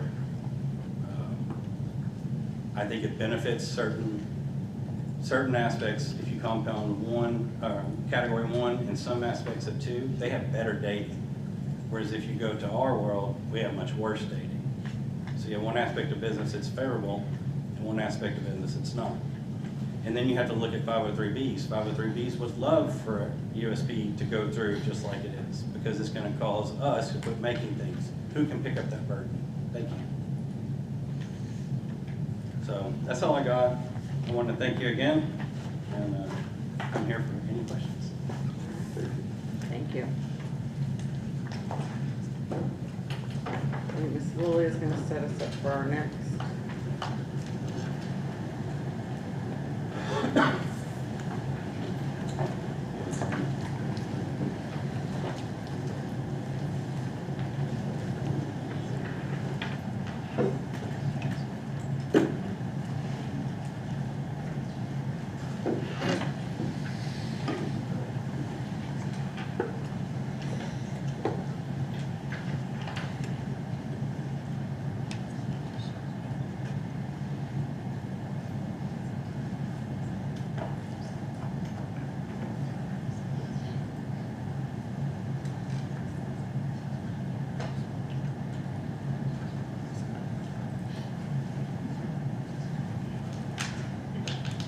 Greetings. Hi, my name is Cole Knudsen. I've put together a slideshow to address the BUD limits for the category 2 and 3 compounded sterile products. The purpose of this was to bring some clarity, as brought up on the previous board meeting, as to why the members of the advisory group differed in opinions. So I wanted to discuss that a little bit. I apologize for not being at the previous board meeting, and I'm not going to be at this board meeting, obviously, and I was allowed to put together this presentation to kind of go over where those discrepancies were. I want to be respectful of everybody's time. I'm going to go through this as quickly as I can. Also, I've got some prepared statements I'll read through, and then I've got a little bit of ad-libbing possibly through this presentation, but I'll try to keep it very succinct as I can. So just to get started, again, my name is Cole Knudsen. I've got 37 years of experience in 503A sterile products pharmacy.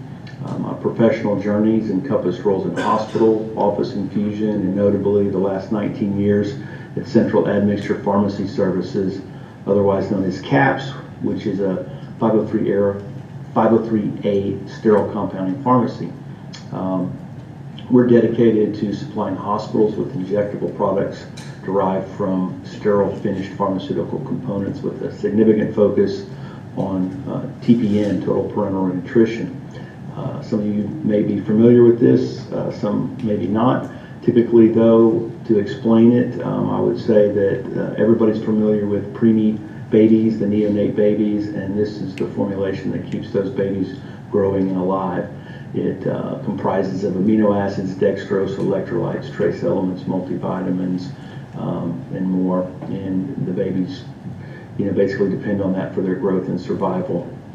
So we do that for patient-specific prescriptions. The hospitals are our customers, and we're able to provide that service to them. In addition to being the regional director for CAPS, I've also been appointed to the 797 Sterile Compounding Rules Advisory Board due to my extensive experience and expertise in this particular area. So before I address the beyond use dating issue that we had with our members in the group, I just wanted to discuss a couple of things. So first, it's important to recognize that the previous version of 797, established in 2008, was incorporated into the board's regulations. Okay, this allowed for enforceable compliance, which became increasingly critical after the NECC disaster in 2012.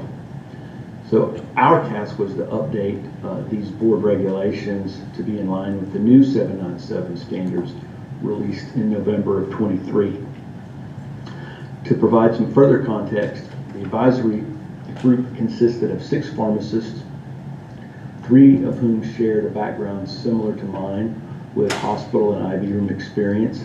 The other 3 members brought a different perspective from their experience in specialty retail compounding pharmacy, which involves a distinct different product mix. This diversity in background is the crux of the differing viewpoints and the initial challenges we faced in reaching consensus. In fact, there was a reluctance from some of the members to implement any significant changes whatsoever. So before we get to the slide, let me first apologize for the delay that we had getting through this whole process. As previously mentioned, there was a significant divergence in perspective among the advisory group members. On one side, there was a faction intent on revising the current board rules to align with the new standards, while the other was resistant to change, persistently questioning the validity of USP 797 to the extent that our board counsel had to step in and refocus the discussions in every meeting. This fundamental disagreement was so entrenched that it took until the 3rd meeting to reach a consensus on transitioning from risk levels to categories, which is a key aspect of the new 797 framework. This delay had cascading effects, particularly concerning non-resident pharmacy license for Texas pharmacies in other states. Both Washington State and Virginia now mandate a third-party audit due to Texas's delayed compliance. It is also crucial that we update our board rules to conform with the new 797 regulations, thereby restoring our recognition as leaders in the field. So this slide basically just goes over what I just previously stated, that due to our delays, and again, my apologies, but there's been some ripple effects recently, and this has showed up as having to do with our non-resident licenses. Pharmacies in Texas that have ship into other states now have to go through various third-party inspection programs because they no longer recognize Texas as being a leader in following the 797 guidelines. So it's very important that we not only get this done, which we're in the process of doing, obviously, but the second part of that is we really need to get it right. We don't need to take shortcuts for convenience sake, because as you can see, these are ripple effects, and if we don't align with the new standards, then we will be deficit, and that is not a place that we want to be. So one last thing before we get to the table that needs to be mentioned is the USP 797 as a enforceable FDA guidelines. So during the meeting, we had several discussions that led to a little bit of confusion regarding USP 797. So I felt like for the board members, it's important to clarify that USP 797 is not merely a set of guidelines, rather they are enforceable standards that the FDA utilizes as the minimum requirements for sterile compounding pharmacies. Compliance with these standards is essential for ensuring the safety and quality of compounded products. So if you take a look at the slide, it's a little bit busy. I won't go through all this. I'll give you a second to read it. But suffice to say that the FDA enforces the standards outlined in 797. While there's not a specific law that directly mandates the enforcement of 797, the FDA has taken the stance that these standards are enforceable. In fact, every chapter below 1,000 are considered enforceable, and the FDA does use 797 as an enforcement guideline, particularly in relation to sterile compounding practices. These standards are the benchmark that the FDA uses when they come in to do an audit. And I can say from personal experience, that's exactly the case. I've been involved in, over the years, a couple of FDA audits at 503A compounding pharmacies, and when they walk in, it's USP 797 that they're holding us to. So I just wanted to make sure everybody was aware of that fact. All right, going to start this section by just understanding this table. And if you go to 797, there's a section that gets right down to the BUD requirements for the different categories. So we've got category 1, 2, and 3, and I'll go over this table and make a little bit more sense of it for you guys. Get this little handy laser pointer. Okay, so first I'll attempt to explain the table, and then I'll explain the differences of opinion related to the table. So let me just start by saying it's split into two sections, the preparation characteristics section and the storage section. And these storage conditions relate to the dating. And so as you'll see, there's some explanations here with the different dating based on whether it's controlled. That's important because you get longer dating, from room temp to fridge to freezer based on, microbial growth. Things don't grow good in the freezer as compared to room temperature. The other part of it is the preparation characteristics. We've got the aseptically processed and the terminally sterilized. Within this aseptic process section, you've got, was sterility testing done? No and yes. And if it was, you get a little bit longer dating. If it was not, a little bit shorter dating. And then this other section right here really goes to whether it's a starting component from non-sterile or starting from sterile. And as I said earlier, we use sterile finished goods in most hospital settings and within the pharmacy that I work in. So that's to say, you're getting your vials from the pharmaceutical companies for your, say, potassium chloride or sodium acetate, your dextrose bags, etc. Anyway, if you've got the non-sterile starting components based on these room temperatures, you get 1 day, 4 days, and 45 days. If you're starting with a sterile, you're going to get more days. So this builds on itself, right? And so you get 4 days at room temperature, 10 days refrigerated, and 45 days freezer. Now, if you do sterility testing, you're going to get some additional days, a lot of additional days, really. It goes from 4 to 30, it goes from 10 to 45, and from 45 to 60. That's important to know. Also, we'll talk a little bit about sterility testing here in a second, but then the next section would be the terminally sterilized, and typically this is going to be an autoclave or gamma radiation, something like that, and it's not typically done, and you would only need to do it if you really wanted these extended days. So if you did the sterility testing without doing, if you did the terminal sterilization without the sterility testing, the days aren't that great, 14, 28, 60. But if you did the sterility testing and terminal sterilized, you would go to 45 days, 60, and 90 days. And that's the highest dating you can get. So let me talk a little bit on the next slide about the sterility testing and how that affects this table.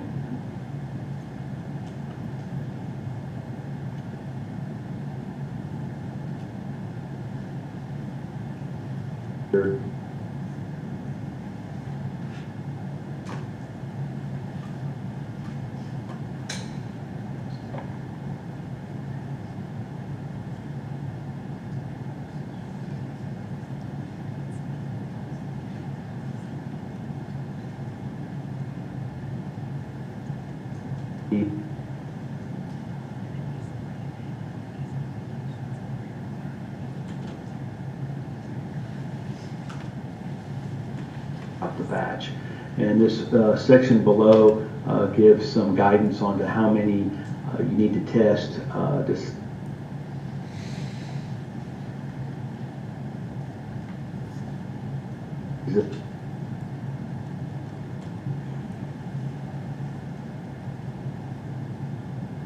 This is a critical point because each discrete unit is prepared by an individual technician or pharmacist.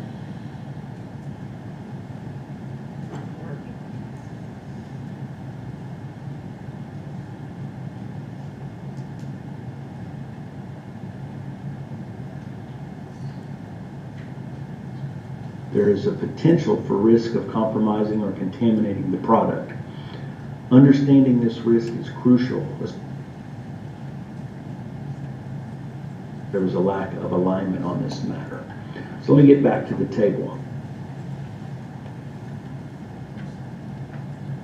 Okay, back to the table. I just explained the sterility testing and how that's only done on a small percentage.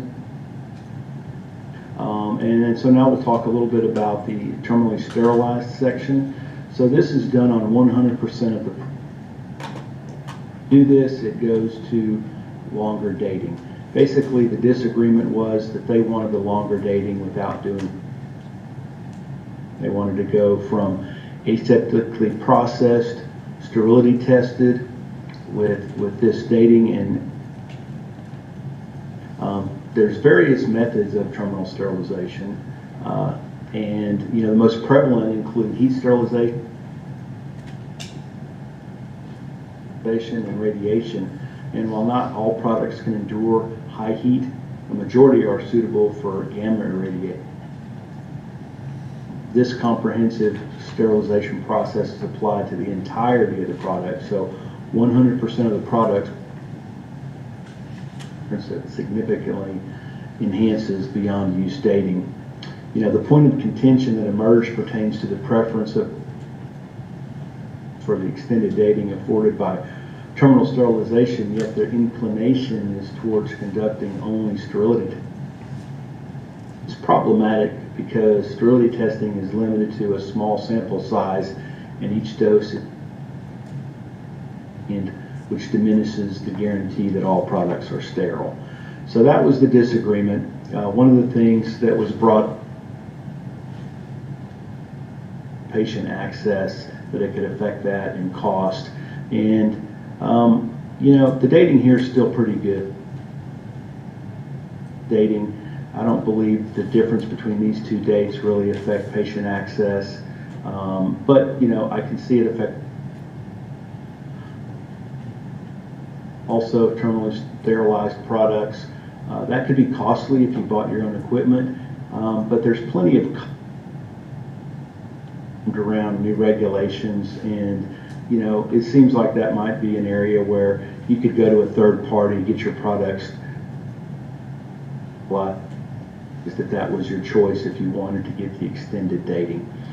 So that was the real disagreement. With the table as USP 797 stipulates, and then the other group really didn't want to. They just without doing the extra work.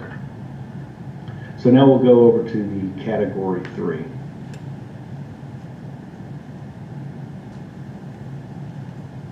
On to the category 3, very similar disagreement. Without getting too deep into category 3, it's another higher level requirements. A lot of those requirements pertain to additional personnel hygiene requirements, environmental monitoring requirements, etc. So there's some additional requirements to get to the category 3. But down to this table, which is very similar to the category 2 table, pretty much wanting to go from this sterility tested products, but get the dating for the terminally sterilized product.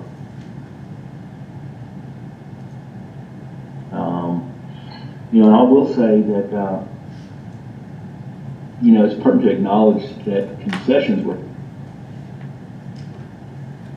limits. It was agreed to permit the utilization of current literature without the necessity for additional. The current 797 rules for Category 3 talk about stability studies. They can be very expensive, and $20,000 to $50,000. You know, it could be, can be shared, still significant, and you know, our compounding partners, you know, they've got already doing. So we felt that we could compromise on this if they had current literature that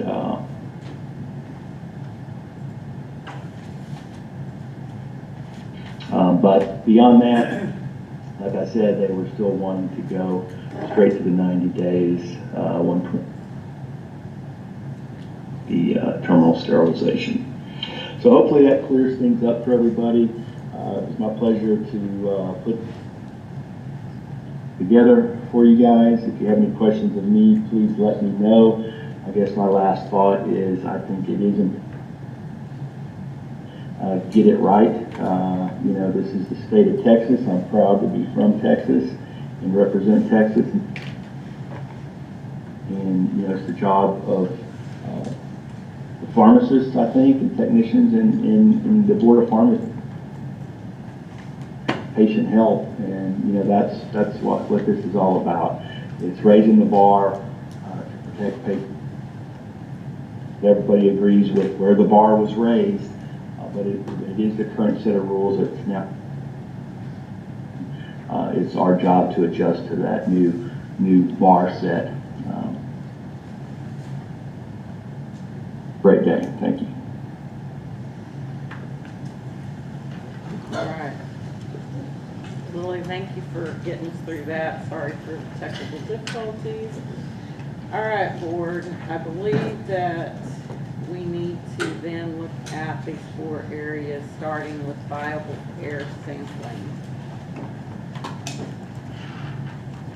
So if you look at your tabs, you have reference to the Texas laws and regulation, you have USP, and then you have the recommendation.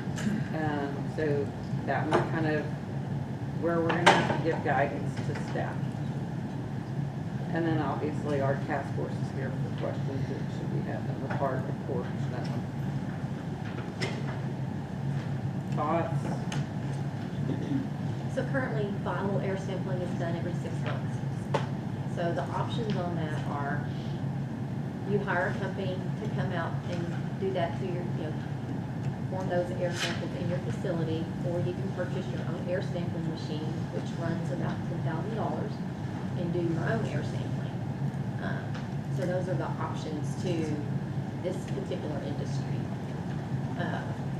The cost of a company coming out, just my experience, because I have 2 sets of clean rooms, it is about $5,000 every time they come out to assess one of my clean rooms. So, you can't hear me? We were just discussing the options on viral air sampling, to have a company come out and perform that at your facility. Can run, depending on the size of your facility. For me personally, it's about $5,000 every time they come out. Or you can purchase an air viable machine and perform them how often you want. And those machines, I do believe, run upwards of around $10,000, depending on how many heads you have attached to it. So just to give you an idea of what air sampling costs. So is it my understanding that we were agreed on categories 1 and 2, that was at least every 6 months? That the only disagreement, and where staff needs guidance, is on category 3? That's correct. Okay. So I think, like it, highlighted there, the group fell somewhere between 1 and 3 months for category 3. I think, 1 or 3 is kind of where it broke down. But everybody agreed more than every 6 months for category 3. I think every 3 months is very doable for most people in this industry for category 3. You said every 3 months or every 6 months? Every 3. Every 3. Megan, do you want these to be discussed and agreed on each time on each one of these, or should we do it? I think we need to do each individual one. I agree with Jenny on that. So is there any, again, we're just giving guidance to staff. We'll have proposed rules come forward. Yeah, this so- is just how you want staff to draft Right. the language to bring back. And then you'll get to look at it and decide if that's what you want to have proposed. And then it'll go out to the register and you'll get comments on it. You'll be able to think about it We'll again. go through the regular process. This is just a good guide. Is there any disagreement with the every 3 months for category 3? I don't have a disagreement. I think the challenge as a board member here is maintain the safety for the patient, but also help them maintain access to the patient, because some of these rules are going to be very onerous for the pharmacies. So trying to find that balance is what I'm stuck at when we have these rules. Obviously, I'm not an expert to some degree that the other board members are, but that's where I'm a little bit concerned about not following the guidance of the USP, but also not imposing rules that are going to create access issues for patients. Because we're not supposed to manage the profession of the pharmacy, right? We're here to take care of patients. Right. But if we don't do a good job, the patient won't have access to some of these. Right? And currently it's every 6 months. So we're going from every 6 to every 3 based upon Jenny's recommendation. Just in the draft. Just in the draft, yes. This is just in our recommendation to draft the language. Any other discussion? All right, we'll go to the maximum batch size. There's no regulation currently in our rules. USP is maximum batch size. Requiring sterility tests must be limited to 250 final yield units. The group was split between, and they were split pretty evenly, the 250 or modifying it to 500 final yield units.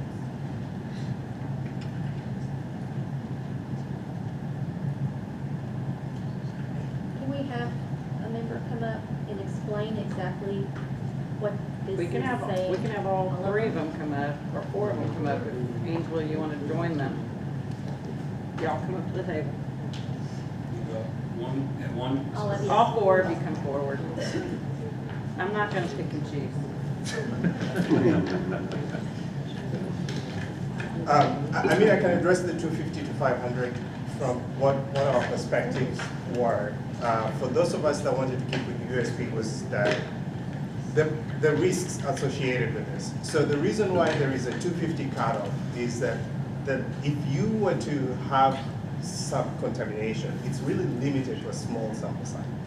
Increasing that to 500 increases the risk to patients. But you're still sending it off for sterility and endotoxin regardless of the size.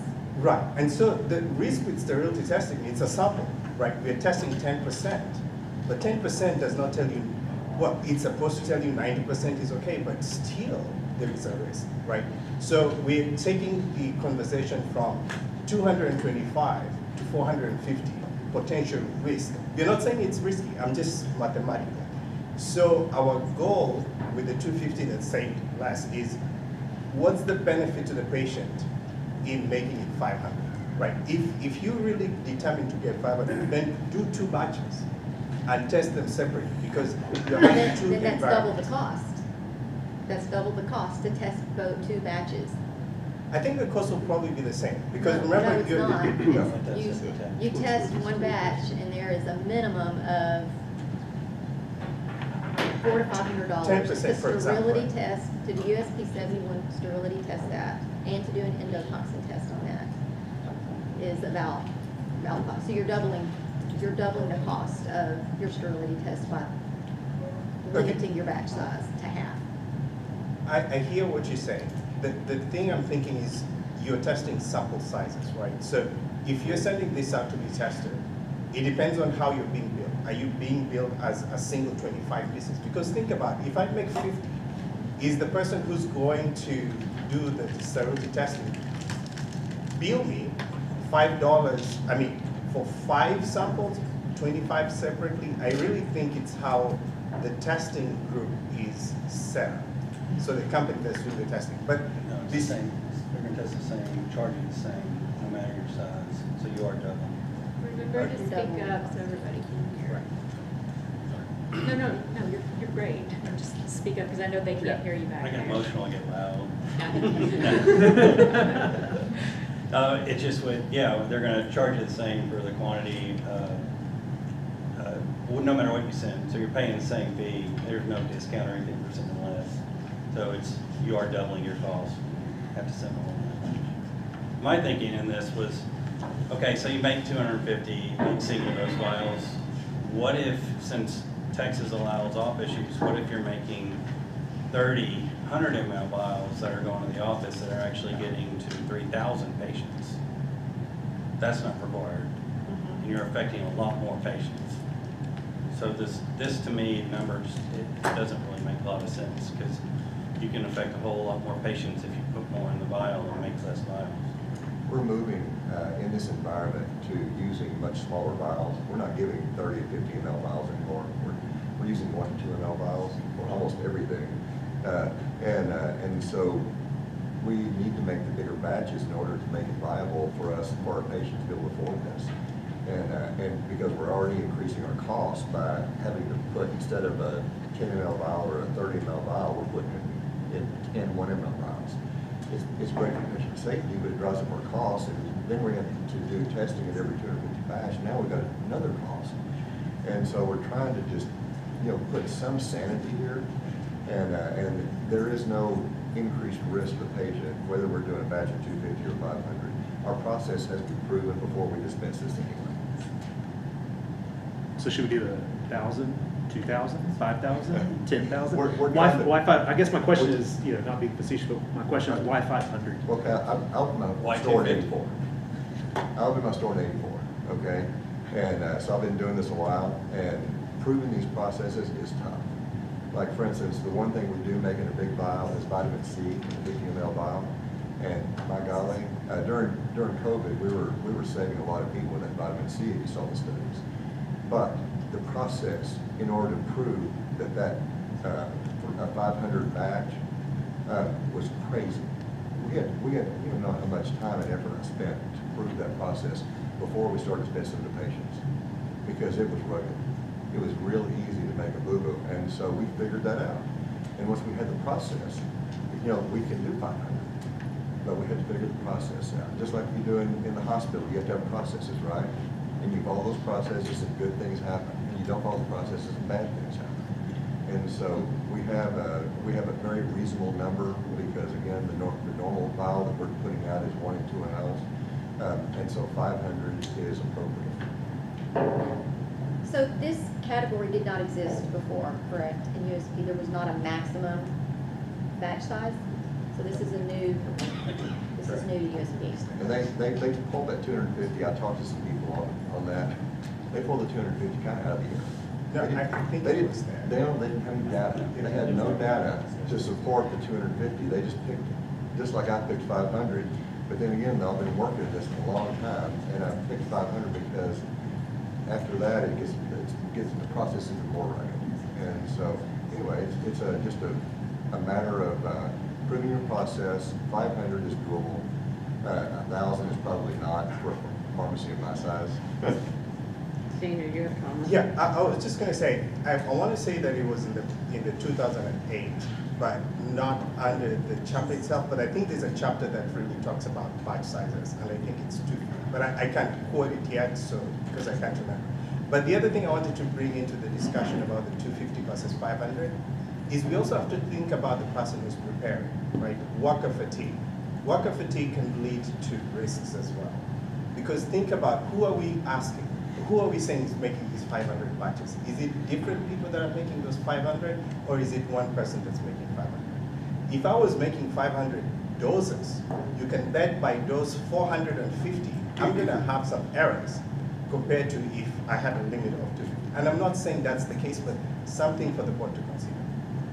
There actually is an interesting point there. I hadn't thought of that until you were talking about that, but there's a study, it was actually done here in Texas, at a Texas medical center by Texas pharmacists, that they were actually looking at where the factors that influence contamination rates, right? And the biggest thing was the individual's aseptic technique. But you had two investigators that their whole goal of the study is to try not to contaminate something. And these are very well qualified pharmacists. They still had contamination rates of about 0.5%. So the more we start ratcheting up that number of what's sampleable and what we're testing and versus what we're not, to Daniel's point about percentage of sampling, maybe we catch the one that is contaminated, maybe we don't, but maybe we increase the opportunity to capture that. I don't know. I did want to add one other thing into the conversation because we heard two different things, and so I just wanted to fact check myself on this, and that's related to the enforceability of the United States Pharmacopoeia at a federal level. It's actually in 503A. It's listed that one of the requirements is to comply with standards of applicable United States Pharmacopoeia or National Formulary Monograph if a monograph exists, and United States Pharmacopoeia chapter on pharmacy compound. This is like what I said, is if you read closely, you're going to find out that it has to do with, in my statement, I'll ramble on there, but and I have a document if you want to read it, but it's something that went out to all the state boards of pharmacy because they were confused whether they had to adopt USP 797 or not. And less than 30 have so far, by the way. It's not rampant throughout the United States adopting it. You know, they're waiting and seeing. They're trying to decide what's going to be safe for their patients in their state. But it is not being. It is also the FDA is given the ability to enforce according to the bulk standards, but not to the compounding standards. And I pay a lawyer a lot of money because FDA is according to Scott Gottlieb, you know, the head of FDA, anti-compounding. Therefore, we have to be on our toes for their inspections. And you know what their number one thing is? And I said it earlier, is in sanitary conditions. What happened in New England was in sanitary conditions. It was not batch size, it was not anything else, it was in sanitary conditions. They had mold growing their walls. And guess what? FDA inspected them 3 times. State Board of Pharmacy in Massachusetts inspected them 3 times. And did they do anything? No. Our inspectors would have done something because we have some kick-butt inspectors. I love them. And so they're going to be the ones that are going to catch this. It's not going to be a regulation on some paper. Okay, so back to batch I'm sorry, I'm a little size. passionate. Yeah, that's why Megan had to calm me down. And as Cole said, some of us got a little passionate, but that was Jim. Okay, so to Daniel's comment about employee fatigue, so you have to do 250 ml batches. You have to have 2 different people making it. I mean, I kind of don't follow the employee That's kind of what fatigue. what I'm getting Yeah. into is every regulation or every rule we want to adopt increase the amount of time they're spending in that clean room, leading to fatigue. Increasing the bioburden of that. And We're to also- me, I'm sorry, No, and go to me, ahead. a batch is done in one session, right? Those of Correct. us who did one session, so how long, a batch of IV antibiotics is completely different from what they're doing. I don't know how long your products take. I would rather see it limited to time. Don't ask me what the time is versus an arbitrary number, and I think that's what we're all getting. I don't know if 250, is 250 appropriate for what we do? Well, it's real convenient for hours, and our compounders can do 250 in a couple hours. How long do your 250 or 500 take?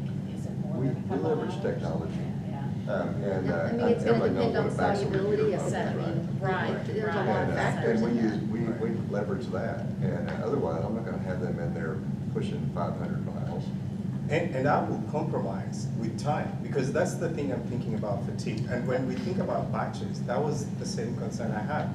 And it's not, these are fine gentlemen and lady that I'm sitting with here, and they do the right thing. It's about the bad actor that will read into this and say, oh my gosh, I can do 500. Let me have this technician work as a horse for 12 hours or whatever hours to make the 500 because they can do it. And that's where the concern is. And I love the question is, then do we need to put time frames? Well, but right now, there's no minimum. Again, There's no number, so we're actually right. So increasing. I love that we're having this conversation because we're trying to make things better. And so if this is the direction to making things better, I'm glad to do that. So if you do a batch of 500, are you saying you don't test the sterility testing out of that batch? So, I'll take it. And I'm willing to compromise, to be honest with you. There's certain things we can compromise on. The risks, I think, are associated with just the time frames, the worker that is having to do these batches, whether they're doing 250 or 500. If they're doing 500, I can see an increased chance for that worker making mistakes towards the end of it. If it's two workers that are doing 500 and it's within the same batch, then I can understand, fine, their risks are being mitigated lower. So whenever I look at it, I'm looking at it from a spectrum of risk. Are we lowering the risk of contamination? Yes. If we do two people working on 500, yes, we're lowering the risk. If it's one person, then yeah, there is a risk there. I don't know to what extent, but there is a risk.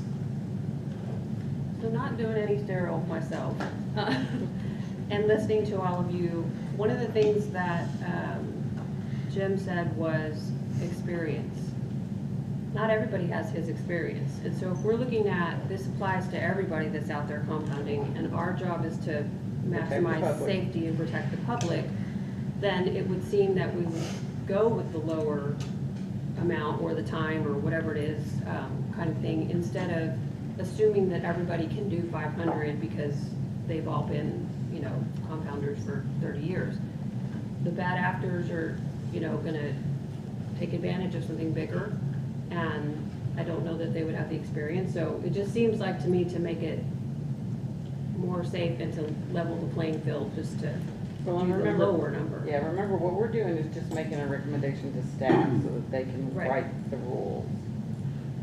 It's still gonna come back for public opinion and we'll go through the process. So. Can I remind you that we don't even have a regulation right now? And so for us to even come up with the 500 was something. You know, we're trying to put a limitation on the bag actors. We have testing requirements for those folks. And so they're going, whether they make a batch of 250 or make a batch of 500, percentage-wise, they're going to test the same percent of that batch. And so the safety's going to be there. We're going to catch them. And you know, if you look at the safety record of these kind of pharmacies that are actually following these rules, it's good. It's very good. And it's outside of the purview of what Daniel does. Daniel is really safe in his environment, and we are safe in our environment, and we're trying to weed out the bad actors, and just putting something on there is better than nothing, which is what we have right now. So we are doing a better job. I'm comfortable with the 500, and I'll tell you why. Because my staff will have done a media fill on that 500. We will have incubated it, and they will have proven that they can handle that volume before they ever make anything with an active ingredient. And that's because I've been inspected by the FDA 3 times, and they did not follow 797. They did their own little inspection. So I'm not uncomfortable with the 500 at all. The bad actors are way above that currently. The media fill is what I was talking about, and when you do a media fill on 50 ml vials, 500 batch, that's rugged. And if you do everything right, you know, you have to do everything right in order to pass it, is what I'm saying. Mm-hmm. One thing I would say is there's probably one other factor to consider beyond the bad actor scenario. I think it's important to consider that. It's vital to consider that. But you know, as I kind of mentioned earlier, you had 2 experts in the field that had probably passed dozens of media fill tests, and their contamination rates were still 0.5%. So the goal isn't just to make sure that the pharmacy has a good process, or that the pharmacy has all the policies and procedures and they're sending in the batches and all that, so that they have processes that will catch the thing, whatever that is. That's where environmental monitoring comes into play. Sure. The same study was actually testing environmental standards. They were testing That was the purpose of the study. They were actually, it's kind of ironic, they were testing the fancy new clean rooms that were required by the USP update at that time and the what they were doing previously. Primary impact was the individual, not the environment. Exactly. And so, you know, it's kind of interesting that that's the study that we're bringing up here, but the reality is that there is contamination. You take 1,000 products made by the best compounder, something will be contaminated most likely. And the question is do you give it so long of the beyond use date that and I know we're not there yet, but do you give it so long of the beyond use date that has an opportunity to grow and cause an infection in a patient? And it depends on what it is. Sure it does, absolutely, absolutely. All right, so, because you're kind of starting to go to beyond use date, so the question is, Jenny has said 500, I think you were leaning towards 250. Well, it's arbitrary based on what everybody said, but I guess my question is, does it have to be in a multiple of 250? Can we split the difference and do 375? I mean, does it, I don't know. Does it have to be? That's just a really odd number. 350? Yeah, I mean, when you're having to weigh and mix and measure in a conical and a beaker, that's a really odd number. I think we have a standard that was developed over years. It was mentioned earlier that it went through one revision, got kicked back, and got revisited. I think we have some amazing experts here in Texas, and you know, I definitely want to compliment all of you because that's the reason you were selected for that committee, is because of your expertise in the field. But how long did we do that task force? 7 months, 8 months, 9 months? The USP chapter was under revision for years. I don't know, I've heard the statement, but I've not received any confirmation personally that, or any written anything that says that the 250 was arbitrary. I think it's a mistake to second guess some of these numbers without better evidence saying otherwise. Otherwise, we're just guessing. All right. If we have someone in the audience that has a comment, are they allowed to comment? So I'm gonna do this then. I'm gonna let y'all think about this. We have a hard 115 that we have to have a SOA hearing. So my thought is for you to think about this between the 250 and the 500. We break for 30 minutes, have lunch, come back and do our SOA hearing, and then we'll come back to this. Because otherwise, we are not gonna finish the day. Are there any objections to that? No. Sorry to have you stay longer, but I think that's what we'll need to do. Because I'm not sure that we can do it in 4 minutes. So let's go ahead and break for lunch. Come back straight at 1:15. At 1:15, we will have our SOA hearing, and then we will return back to the sterile compound.